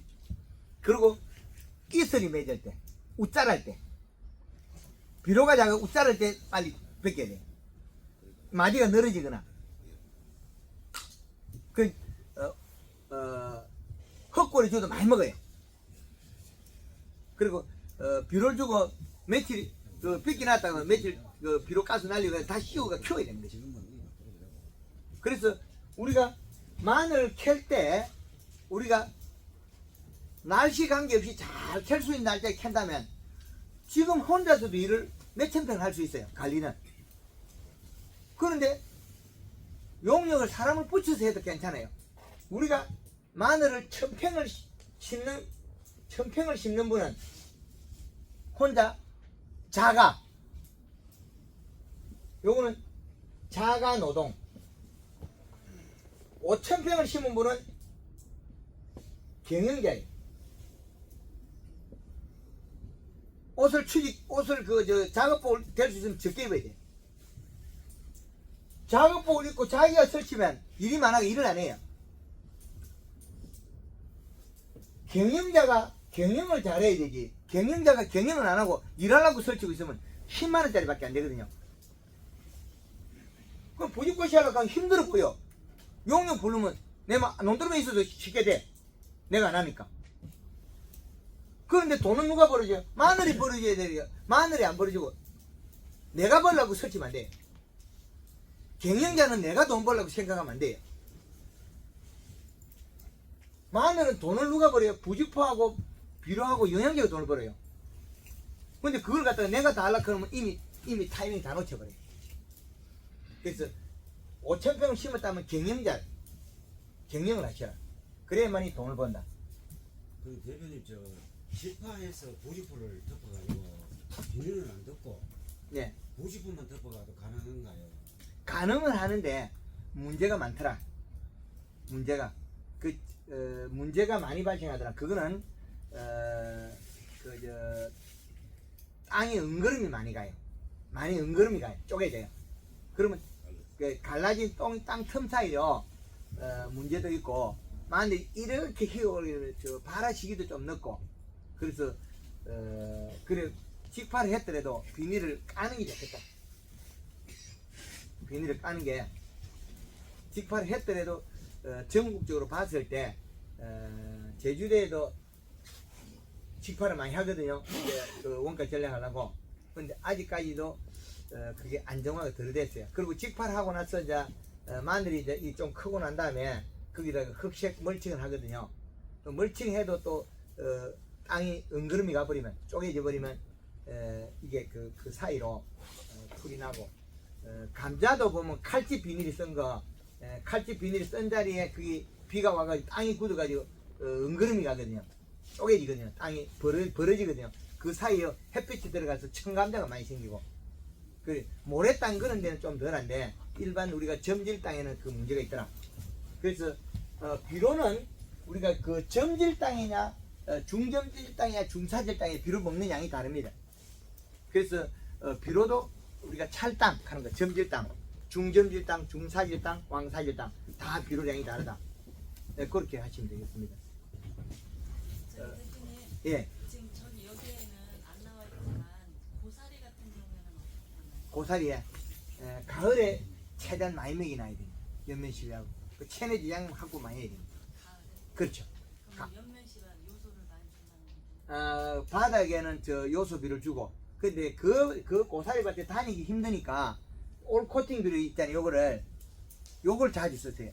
그거는 안에 건물이 있기 때문에 떠내려 안 가거든요. 좀 경사도 써요. 경사가 져도 안 떠내려가요. 그렇지. 경사가 진 땅에 강원도에 가면 납작이 비닐이가 있어요. 비료가 있어요. 그 납작이를 뿌리는 경우가 있어요. 그 삐탈이라고 비료 뿌리면 비료가 떠내려가잖아요. 그래서 비료를 납작하게 만드는 납작이 비료도 있는데, 고사리는 이게 그 건물이 있잖아요. 위에 이런 풀 말라준 그런 게 잔재가 있으니까 올 코팅 비료 이거를 자주 쓰세요. 그게 올 코팅비도 쓰고 때리는 그 비료도 쓰고. 요걸 쓰고, 요걸 그 100평당 봄에 한 포씩 주고, 그 다음에 요소도 한 포 흩쳐 놓으세요. 그러니까 저놈들이 이제 행동을 어릴 때 흡수를 하느냐 안 하느냐 이걸 또 나눠 봐야 되거든요. 고사리가 뿌리가 언제 나오는 거 제가 보지는 못했거든요. 한번 파봐야 되는데 못 파봤거든요. 근데 고사리라는 놈이 몸통이 굵어요. 안에 뿌리가. 여기 보면 살이 빠지면서 올라오는 살이거든요. 살이 빠지면서. 그래서 가을에 우리가 많이 먹이나야 돼. 그럼 가을에 먹이려고 하면 석 달 이 비료가 가니까 우리가 한 7, 8월 달에 따먹고 나면 충분히 비료 줘놔야 되겠죠. 봄에 한 번 주면 석 달 가고, 우리가 봄에 자랄 수 있는 게 한 5, 6개월밖에 안 되거든요. 그럼 우리가 지금 고사리가 언제 올라오죠? 4월 달부터 올라요. 그럼 3월 초에 뿌려야 되겠네요. 한 달 전에. 비료를 뿌리면은 고사리는 좀 쓴맛이 난다 하거든요. 그 말도 이해는 됩니다. 그 고사리가 광합성을 안 했기 때문에 그럴 경우가 있어요. 그래서 그럴 경우에는 쓴맛의 주 원인은 그 동물이나 곤충을 못 먹게 하는 거거든요. 동물이나 곤충을 못 먹게 하는 거는 힘이 강할 경우 생겨요. 그 힘을 빼면 되거든요. 그러면 그 힘을 빼는 방법은 가리 성분이에요. 가리 성분. 그럼 가리 성분 비료를 좀 늘리든지 연면시비 속에 설탕을 여가 치면 그 맛이 빠져버려요. 탄수화물이. 그 사과가 익었을 때 깎아놓으면 벌개지는 거 있잖아요. 벌개지고 신맛이 강하고 텁텁한 거는 그 속에 그 성분이 많아서 그래요. 예. 좀 정확히한 질문 같은 두 가지인데 그 양파를 선생님 거기 심고 그거는 하는데 편차가 좀 심해요. 그거는 양파나 마늘이 크기가 편차가 생기는 첫째는 종자 심을 때 그 발생을 많이 하는데, 근데 양파는 모종이 그 비슷한 거 심거든요. 마늘은 종구가 크게 차이 나요. 그래서 큰 놈이 많이 먹거든요. 그래서 심고 났을 때 매뉴얼을 그 방송을 적게 봐서 그래요. 공부를 적게 해서 그렇거든요. 그래서 육모 과정에서 연면시비가 균일하게 만들고, 그 다음에 정식하고 나서 양파 모종을 우리가 다버려 심으면 담갔다가 골드그린은 골드 칼라에 어느 중에 물 20리터에 뭐 80cc 설탕 120g 거기다 담갔다가 심어버린대요. 그 고추모도 그래 좀 심지하게 심고 모를 담가가 심으면 잎에 영향 맞아서 뿌리가 활착이 좋아져요. 배추도 보면 예. 큰데 예. 그거는 잎 끝이 마르고 또 알이 한창 벌어지는 예, 그게 이제 비료량하고 관계 있습니다. 비료량. 그 비료가 너무 많으면 목호가 멈춰버립니다. 많으면 그렇죠. 앞바닥에 멈춰요. 끝이 타는 거는 생장 때문에 여기 타는 거는 비료 과다. 아랫잎이 말라 죽는 거는 비료 부족. 생장 때문에 탔다 그랬잖아요. 그 비료 과다. 그 직사광선에서 비료 과다된 거죠. 생장 때문에 다른 거는 비료 과다. 그럼 아랫잎이 마른 거는 비료 부족. 그럼 아랫잎에 마늘에 아랫잎에 노란 반점이 생기는 건 뭐예요? 가리 가다. 노란 반점이 제주도 밀감에도 생기고 메론에도 반점이 생기는 건 가리 때문에 그래요. 녹균병도 가리 때문에 그렇고. 그 질소량이 부족해진 문제니까. 봄에 그 마늘 양파에 녹균병 약 칠 때 전착제를 쓰지 마라. 전착제 쓰면 분을 뺏기가 더 심해진다는 거죠. 전착제. 그 날이 좋을 때는 괜찮은데 비 오기 전에 약간 병이 왔는데 전착제를 쓰면 분을 뺏기면 더 많이 가버려요. 감자 심을 때도 그거 해갖고는 좋습니까? 감자에 감자 심을 때 비료를 많이 올코팅 비료 100평에 2개에다가 요소 2개를 넣고 감자가 올라왔을 때 이파리 색깔을 보고 진녹색이 안 나오면 요소 비료를 100평에 첫 비료를 한 포를 주라. 고추도 노지 심어가지고 고추가 주렁주렁 달려가지고 키가 큰다. 키가 클 때는 첫 비료를 갖다가 헛골에 요소 한 포를 주라는 거죠. 근데 고추가 그 주렁주렁 달리도 키가 잎이 둥그러지거나 잎이 크면 비료가 부족한 거다. 모든 작물은 키가 크거나 잎이 커지면 비료가 부족해서 그래요. 잎이 둥그러져 비료가 부족해서 그래요. 고추잎이 이렇게 모양이 계열소각이 생겨야 되는데 잎이 둥그러지거나 커지면 비료가 부족하다. 고추를 심어놓고 헛골에 비료를 주지 구멍을 뚫어가 주지 마라. 구멍 시비를 하면 비료 과다가 돼가 작물이 안 자란다. 그리고 고추 여름에 추비 줄 때 NK 주지 마라. 여름에 더워서 꼬부리 고추 더 많이 나온다. 그 더운 시점에 NK를 주면 잘못된다. 그 NK는 비료가 18-0-18이다. 그러면 요 비료가 암모니아 가스 빠지면 12.6밖에 안 나와요. 그럼 우리가 18-를 줬는데 실제로 가용성 비료는 12.6이에요. 12.6. 그럼 인상 가리가 많아지겠죠. 그럼 더위를 많이 타가 고추가 꼬부러져 버려요. 그래서 고추는 1년에 비료가 밑비료가 한 포 들어가면 요소 추비가 한 서너 포 들어가야 됩니다. 그럼 고추 많이 열어요. 그리고 초기 연면시비 황금을 농부 하는 대로 연면시비 자주 해주면 고추가 엄청 열어요. 그리고 비가 많이 올 때는 연면시비 할 때 설탕을 더 해주고, 그 비가 양에 따라서 설탕을 조절해라.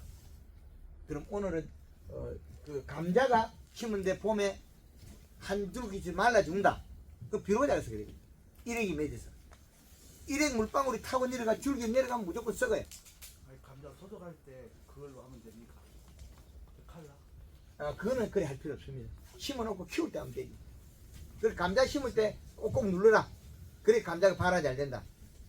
감자 이어놓고 그냥 서벅서벅 나면 토양 밀착이 안 돼서 발화가 잘 안 됩니다. 꼭꼭 눌러라. 아까 사장님 가리 말씀이 나왔는데 가리가 좋은 거 5가지가 있잖아요. 어느 가리를 말씀하세요? 영화가 영어 가리요? 예. 그 가리가 그러니까 5가지 종류가 있더라고요. 예. 영어 가리를 그거는 이제 그 황이 작물에 작용하는 게 일부 있는데 황 빼고는 내나 똑같은 놈이에요. 인산이나 뭐 그런 다른 가리 성분은 요소나 그다음 인산이나 이런 다른 게 붙어 있었기 때문에 그건 똑같은 놈이고 황은 별개예요. 다량 요소 중에서 황이 필요하니까. 고추를 제가 90포를 심거든요. 예. 저는 전남 나주에 사는데요. 예. 보통 우리가 4월 15일경에 고추를 심습니다. 예. 그래갖고 90포를 씌워요.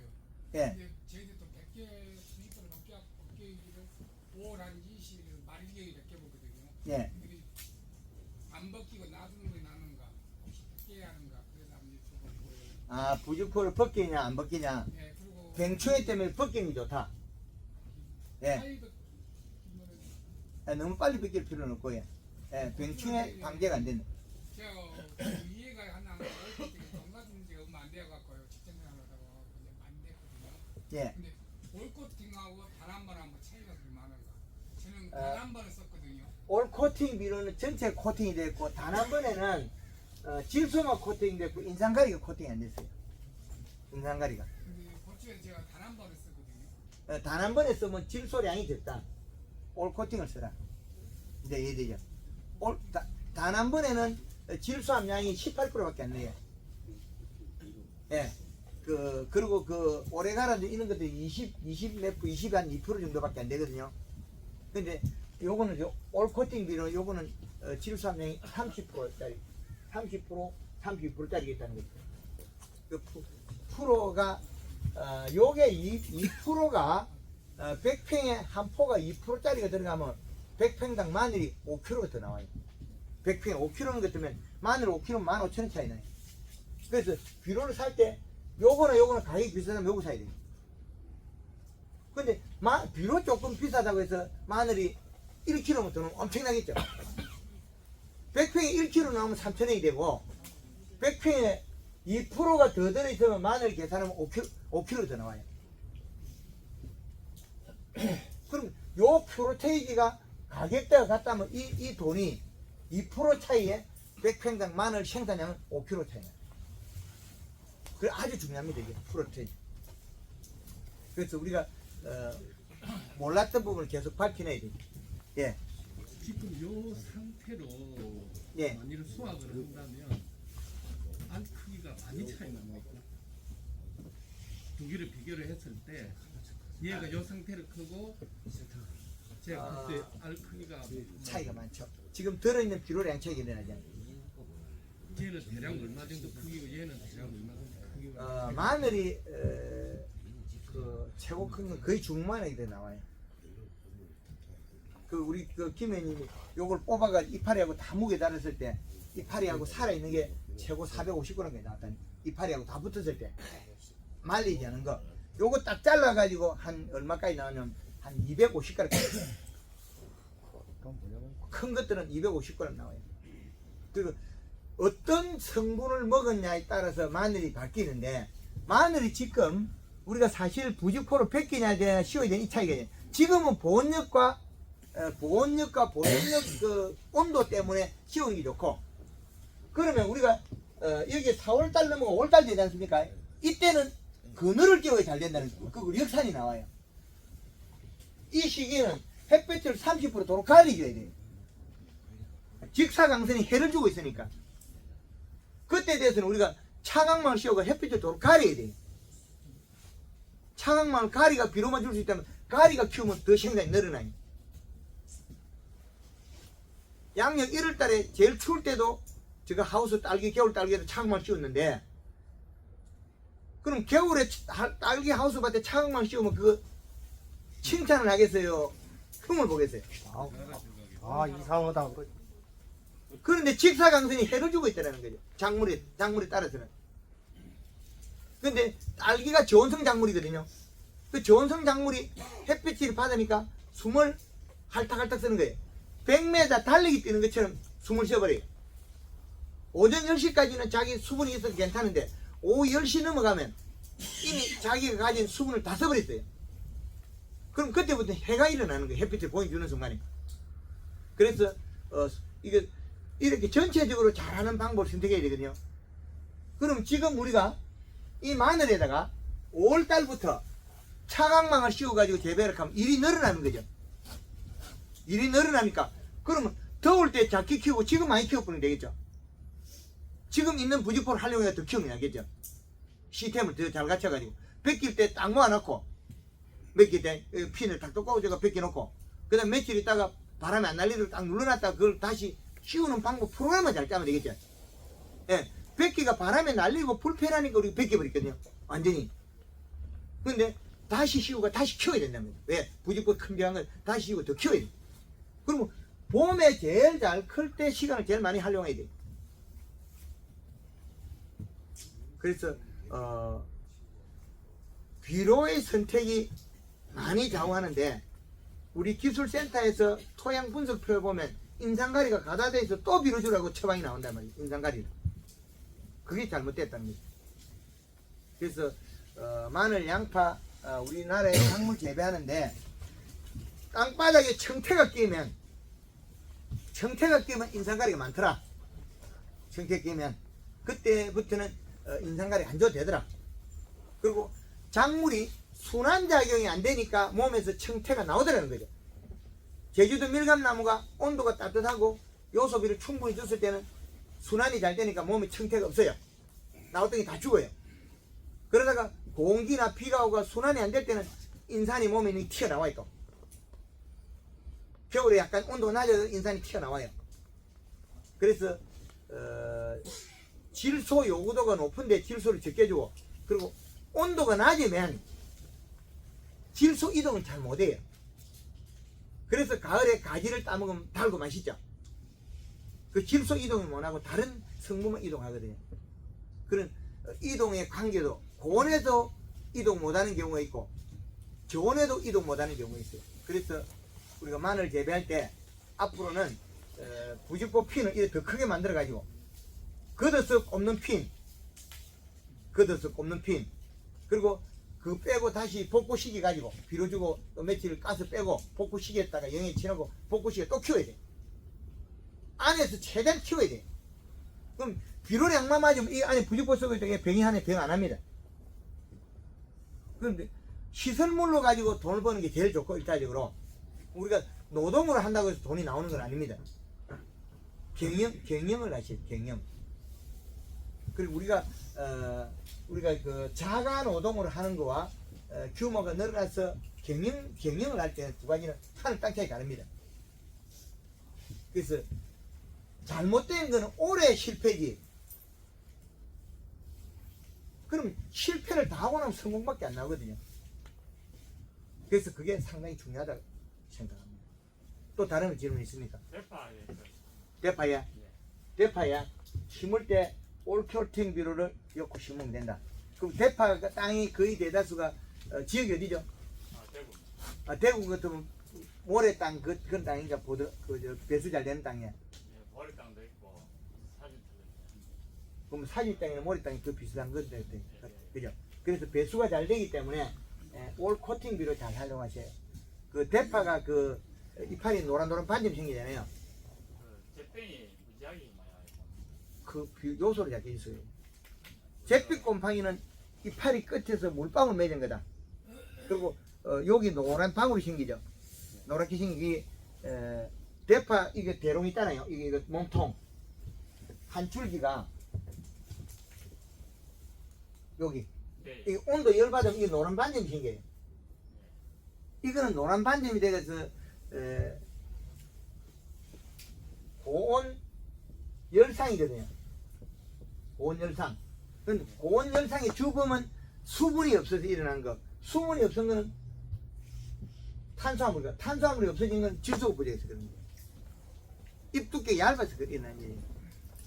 근데 우리가 지금 4월 20일 정도 정식을 해서 8월 한 8일까지 수확철이 가장 비싸고 좋은 시기인데 그 시기에 키로수를 늘리려고 하는데 늘리려고 하니까 여름에는 질소를 주면 전부 무릎병이 생겨서 사용할 수 없어요. 맞습니다. 예. 적게 주면 무름병이고 많이 주면 새까맣게 안 커요. 더 많이 주면. 고온이기 때문에 줄 수가 없어요. 그래서 그때는 이제 우리가 뭘 쓰냐면 우리가 그 빛날이나 예. 그다음에 액상규산. 액상규산. 그래서 써야 되는데 그 무름병이 왔다 소리는 일액이 타고 내려간 거예요. 일액 물방울이 타고 내려갔어요. 비료가 작아서 생긴 일이에요. 비료가 많으면 새까맣게 아무 병이 안 와요. 새까면 못 커요. 너무 여러 빳빳해가지고 아예 못 커요. 그런데 거기에서 약간 풀리는 정도 비료량을 맞춰야 되거든요. 그래서 우리가 비료를 줄 때 이게 비료가 금방 없어지니까 요소가. 근데 여름에 볼 치올립니까? 예, 그 우리는 90% 정도 이제 비닐, 멀칭 비닐을 씌우거든요. 바닥에. 예, 예. 씌운 다음에 정식을 하거든요. 그럼 여름에 비료 주기 상당히 불편하다 그죠? 지금 이제 위에 이제 그냥 그 우리가 농편한 하는 걸 사용합니다. 그 집사명이 몇 프로죠? 29%입니다. 29%예. 예, 예. 예, 그러면 괜찮은데 그 자체는 좋은데 그 양이 몇 개월이냐는 거죠. 그러면 그건 이게 6개월 정도 한다. 6개월 가는 것 때문에 기비를 해야죠. 밑비료를. 예, 예.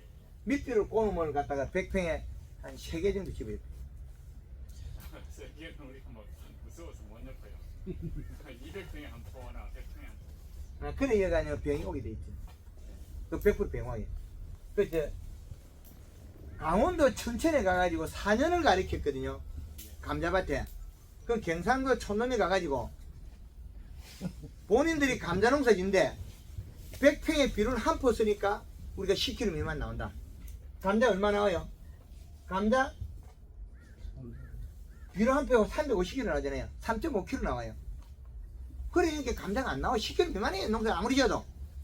그래서 감자를 심으면 코팅 비료로 단 한 번에 올해가 요걸 2포를 엮고 20일 다시 2포를 엮고 요소를 한 포를 열어 5포 열어 하니까 아무도 말을 안 해요. 100평인데 5포 열으니까 감자는 어릴 때 비료 많이 먹어요. 근데 그래 여면 요 놈이 좀 많이 나오고 그러면 20일 다시 복합비료 인산이 많고 그래서 요즘 이제는 올 코팅 비료 요거를 감자 심을 때 올 코팅 비료를 100평에 2개를 엮고 요소를 2개 넣으면 된다. 그럼 양파는 심으면 처음에 비료 많이 안 먹거든요. 그래서 요 양을 늘리면 돼요. 올 코팅 양을 양파는 대파는 3개를 엮고 그 다음에 요소를 1개 쓰면 됩니다. 그 어릴 때 적게 먹으니까 그 3개였다 그래서 일시값이 안 나와요. 6개월짜리 더 안 나와요. 충분한 양이 비료가 나와 있는데 그 비료를 안 써서 그래요. 근데 6개월짜리가 중간에 추비를 안 줘도 될 만큼 땅에 잔디하고 있어야 돼. 계속 나와야 돼. 근데 그게 딸려버리면 병이 해버려. 그럼 새카만 해가지고 땡글땡글하면 병 안 한다는 거죠. 근데 약간 시커머리하게 해가지고 키가 커버리면 그건 병을 하게 돼 있어요.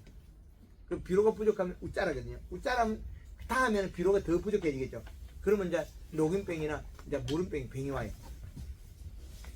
작년에 창녕에서 마늘밭에 2월 초에 그 비가 많이 안 오는데 요소로 많이 뿌려봤어요. 그게 마늘이 새카맣게 해가지고 안 자라요. 근데 병은 하나도 없어요. 비료를 많이 해버리면 안 컸으면 안 컸지 병은 없습니다. 병이 하나도 안 생겨요. 일액을 안 뱉으니까 고자리팔이 없지, 일액을 안 뱉으니까 흑석 썩은 병 없지, 병 하나도 없어요. 그래서 비료를 양으로 가지고 그 6개월짜리 같으면 세포여도 별로 안 많아요. 그 6개월 동안에 먹어야 될 양을 보면 계산이 부족하다는 거예요. 하루에 100평 1kg씩 먹거든요. 요소 1kg씩 계산해요. 그러면 열흘이면 10kg씩 계속 먹어야 되거든요. 그럼 그 양이 보충이 안 됐다는 거예요. 그리고 더워서 비료 뿌리면 또 어떻게 됩니까? 비료 뿌리면 양파에 맞아, 대파에 맞아 점이 찍기 보잖아요. 그런 것 때문에 그랬어요. 그래서 그 6개월짜리 그걸 갖다 낚이져 있어. 그리고 연면시비 해주고 아침에 가서 이파리 끝에 물방울 맺는 거 그걸 보시면 돼요. 그것만 맺으면 그때부터 나빠진다.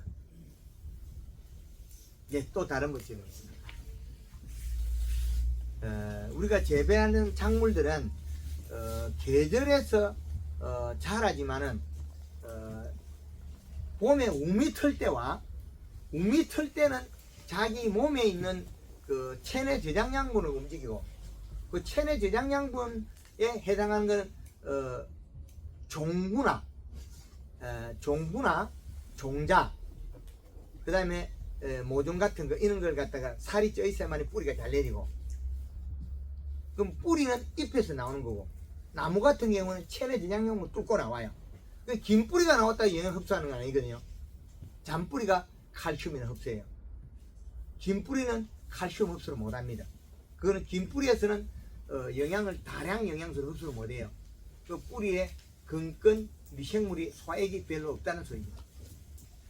그래서 잔뿌리를 많이 발달시켜야 된다. 그 잔뿌리를 많이 발달시키려고 하면 잎이 두꺼워야 된다. 그게 기본입니다. 그래서 요소는 참 좋은 비료입니다. 그거 만들었기 때문에 우리가 생산량이 다소가 있는데 지금까지 우리가 그걸 잘못 가르쳐서 피해가 나도록 만들어가는 거죠. 마늘을 미리 이렇게 캐가지고 꼭 올려놓으면 버려지진 않습니까? 그거는 오래 속에 있으면 버려지고 오래 있으면 그 뿌리가 삭아요. 그것도 그 캐난 지 오래되면 뿌리가 삭습니다. 이 때문에 그건 다 작년에는 다 버려지니까 그래가지고 땅 속에서 벌어지는 거는 그 뿌리가 다 익고 나면 영양 전달하면 껍질이 삭거든요. 그래서 껍질 예. 때문에 버려지는 거는 껍질 때문에 버려지고 예, 껍질이 삭아요.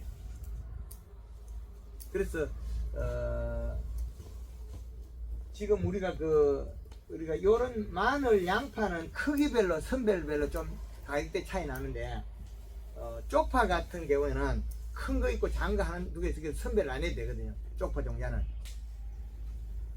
쪽파 종자 종자 생산하는 게 의외로 마늘 양파보다 더 수를 수가 있어요. 그래서 키로당 생산량이 양파는 그 펜당 한 40kg 이상 나와야 되고 마늘은 앞으로 10kg 이상 나와야만 우리가 경제성이 있다는 거예요. 그 기준을 우리가 맞추는 방법을 알고 있습니다. 네, 하여튼 오전 강의는 여기서 하고 오후에는 다시 다른 우리 과수 쪽으로 강의를 하도록 하고 식사는 우리 직원들이 안내할 것입니다. 박주 심을 때 설탕하고 요소하고 같이 섞어갖고 물에 담가갖고 해도 상관없습니다. 요소는 이러면 안 돼요. 예, 그리고 그거는 이제 연면시비 하는 농도를 맞춰가지고 그걸 담가서 심듯이 물조리 조가 심으면 됩니다. 예, 물조리 조가 심으면 한 번 영양을 우리가 그 전체를 뿌리는 것보다 그 세 가지 심는 게 좋죠. 그 뿌리도 먹고 잎도 먹고 그러면 빨리 그 탁근해요. 그래야만이 큰 편차가 안 생겨요. 크다가 고추가 큰 놈이 있고 작은 놈이 있고 앞으로 그 일부 농가에서 올해는 고추가 우리가 심어 놓으면 고추가 심어 놓으면 우리가 이렇게 자라잖아요. 그죠? 자라는데 앞으로는 요 놈을 하여튼 될 수만 있다면 30도 방향 높이가 심게 나올 겁니다. 그러면 요 놈을 이용해서 요거 몇 개 안 되거든, 이런 게. 몇 개 먼저 내렸다가 다 수확하는 거 아니에요. 우리가 고추가 몇 개 먼저 내렸다가 다 수확하는 거 아닙니다. 그 다분지라도 나와 있잖아요. 그러면 여기 높이가 여기서 올려가지고 몇 가지 올리는 게 다 수확할 수 있다는 거죠.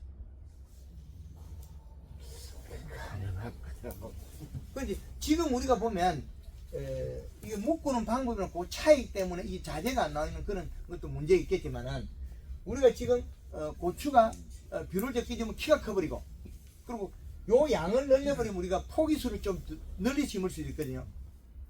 포기수를. 그래서 직립으로 심어가 여기 한 4개, 5개까지도 키우거든요. 그럼 사실 늦어요. 이게 올라오는 속도가. 여기 서 있기 때문에. 그럼 높이는 더 빨리 올라와요. 여기서 이파리에 전져 있던 이파리에서 광합성에서 높이가 요거를 그 도량성을 슈트로 올리가 재배하는 게 더 경제성이 높다는 거죠. 앞으로는 이 방법을 그 농가들이 그게 되면 요걸 발표할 거예요. 직립으로 심을 이유가 없거든요. 뻗어나무가 자빠지고 그 아카시아 나무 자빠지고 여기 더 예쁘게 쫙 커요. 그래서 요 놈의 이파리 이용해서 요 놈이 쫙 뻗어 올라가면 요게 더 경제성이 높다는 거죠. 그럼 채워가지고 여기 올라오는 것보다 더 우리가 환경 조건이 좋고 여기가 가리고 여기 문제 너무 복잡하다는 거죠. 여기가.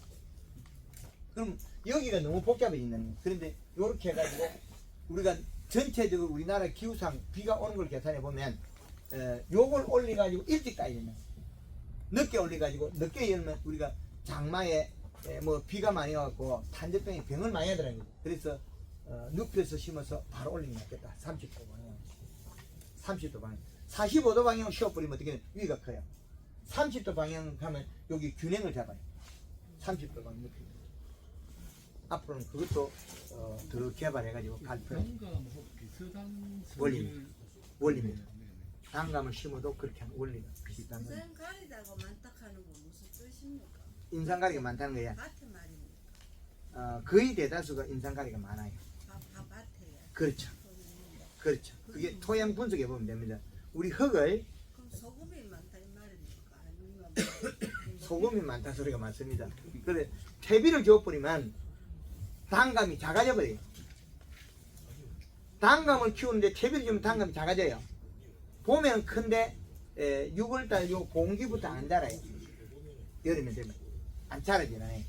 그 퇴비를 주면 퇴비가 흘러나오는 시점하고 감나무나 사과나무나 복숭나무가 빨아먹고 그 발이 되는 시점하고 보면 이파리가 첫잎, 두잎, 세 번째, 네 번째 잎이 보면 이렇게 오그러져요. 잎이 오그러진다 소리는 가리를 먹고 열상이 일어난 거예요. 장이가. 그런 부분이 많이 있습니다. 그래서 앞으로도 황금화농법 계속 진행이기 때문에 더 많은 그 농업의 현장에서 실기와 이론을 개발해 가지고 계속 발표하겠습니다. 오전 강의는 마치고 오후에 강의하도록. 예, 감사합니다.